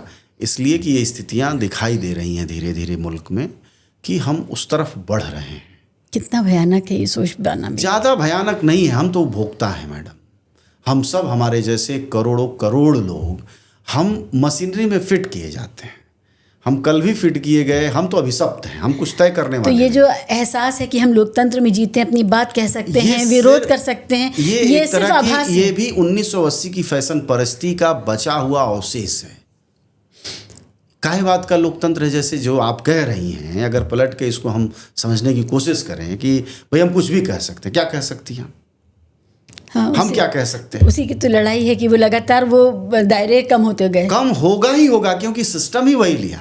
जब हमने लोगों को एकजुट करने का सिस्टम छोड़ दिया, जब हमने गांव गवांड अपने छोड़ दिए, जिले जवार छोड़ दिए, जब हमने मोहल्ले छोड़कर अपार्टमेंट में आ गए, तो जाहिर तौर पर उसकी उम्मीद नहीं करनी चाहिए। फिर ये मतलब जब मैं गैर राजनीतिक बात करता हूँ उस तरफ ले जाएगा कि हमने अपनी राजनीतिक रास्ते खुद तय किए हैं, और वह राजनीतिक रास्ता कॉर्पोरेट प्राइम मिनिस्टर, मतलब दलाल वलाल कहने की ज़रूरत नहीं पड़ेगी। अब वही प्राइम मिनिस्टर होगा। हम उस तरफ बढ़ रहे हैं। तो जनता और हम लगभग इस देश में जैसे नौकरी कर रहे हैं। मान लीजिए आप, क्या जनता का अधिकार है? जैसे बच्चा प्राइवेट स्कूल में पढ़ रहा है, हम अपने को प्राइवेट अस्पताल में दिखाते हैं, हम प्राइवेट गाड़ियों से आते हैं, अपना किराया देते हैं। कल को अगर एलन मस्क ये पूछ दे कि भारत को सरकार की क्या ज़रूरत है, तो क्या जवाब है हमारे पास? अब तो म्यूनिसिपल कॉरपोरेशन चलाने के लिए भी कॉरपोरेट्स आ रहे हैं। मैं ये पूछ रहा हूँ कि अगर कोई पूंजीपति भारत का कल को पूछ दे कि साहब रिफाइनरी हमारे पास, खदान हमारे पास, बिजली उत्पादन हमारे पास, रेल हमारे पास, तो फिर आप सरकार चलाने के लिए क्यों? ये तो एक विकास यात्रा थी तो ना। अब ये इस तरह तो ये लग रहा है कि हर पॉलिटिकल पार्टी के ऊपर ये अस्तित्व का संकट बनने जा रहा है। ये हम एडजस्ट कर जाएंगे। अस्तित्व क्या होता है? ये पार्टियां एडजस्ट कर जाएंगी। कौन है? ये सब एडजस्टेबल हैं। इनमें से कौन सा पार्टी एडजस्टेबल नहीं है? सही। हम सब ये सब एडजस्ट होने के तैयार, इसलिए इसमें अपना खून जलाना ही नहीं चाहिए। और जो पॉलिटिकल क्लास है, जो रूलिंग एलीट है, उसका अपना कोई ना कोई बिजनेस है। आप सोचिए कि जिनको हम विपक्ष समझ कर इतने देर से बहस कर रहे हैं, वह अपनी डूबती हुई पार्टियों के बीच अपनी सुरक्षा नाका नहीं सिर्फ छोड़ पा रहे हैं, भोजन नहीं छोड़ने के लिए कह रहा आदेश, घर भी छोड़ने के लिए नहीं कह रहा आलिशान राजा महाराजा टाइप जिन घरों में ये रहते हैं, ये सिर्फ देश ये कह रहा है कि थोड़ा बाहर बैठो कुर्सी लगा के। जब ये नेता भी नहीं कर पा रहा है, उससे आप उम्मीद करते हैं कि इनको अस्तित्व का संकट। अरे ये सब एडजस्ट हो जाएंगे। जैसे हमारे यहाँ पहले रजवाड़े अपने अपने वो क्या खित्ते संभालते थे, वैसे ही अपने अपने खित्ते संभालने लगेंगे और एक आदमी चलाता रहे। जनता का होना है जो होना है, और जनता एडजस्ट कर जाएगी इसी रूप में। ये क्योंकि अगर ये इस रूप में नहीं जाएगी तो मरने के रूप में तो जाएगी नहीं। तो ये इसीलिए आंदोलन होना नहीं है। अजय, कई बार लगता है कि जनता एक ही काम कर सकती है अपने भले के लिए, कि अपनी अगली पीढ़ी ना लाए गुलाम बनाने के लिए। हाँ, लोग पैदा नहीं भी कर रहे हैं, ये राय भी हो सकती है, और बहुत सारे लोग नहीं भी पैदा कर रहे हैं। क्योंकि इंसान के होने से इंसान की तकलीफ है ना, नहीं होने से जो अभी पैदा ही नहीं हुआ उसको मारा नहीं गया, जो अभी पैदा ही नहीं हुआ उसको तो बचाया जा सकता है तकलीफ़ों से। अब देखिए, कोई तकलीफ नहीं है, कुछ लोग पैदा करते रहेंगे, कुछ लोग नहीं भी करेंगे, क्योंकि बच्चों को पालना भी आसान काम है। मैं वही कह रही हूँ कि जो हालात है, मतलब जो लोग ये सोच पाएंगे, जिस लेवल की आप बात कह रही हैं, वो सोचने वाला भारत का 1% आबादी है जो बहुत धनाढ्य है, तो उसको खर्चे का सवाल नहीं है। वो तो इसलिए नहीं लाएगा कि बच्चा पालना ही अपने आप में बहुत मुश्किल, उसका निजी मसला है। हाँ, बहुत मुश्किल काम है, लफड़े हैं 100, सारा निजी तो खत्म हो जाएगा, जाना आना बंद हो जाएगा। और जो मिडिल क्लास पैरामीटर्स हैं कि इस स्कूल से पढ़ा होना चाहिए, ये वाली डिग्री हो, ये वाला स्किल सेट हो, बिल्कुल, वो सारा एक्सेस है। भारत में बच्चा पैदा, भारत जैसे देश में, दक्षिण भारत में वो प्रक्रिया हो गई है, आबादी वहाँ कम होनी शुरू हो गई है सभी जातियों में। भारत में अभी देहातों में, उत्तर भारत में नहीं हुई है। उत्तर भारत में अगला जब भी ये सर्वे आएगा, ये 2021 वाला, इसमें उसके कुछ लक्षण आपको दिखाई देंगे कि छोटे शहरों में भी आबादी तेज़ी से कम हो रही है।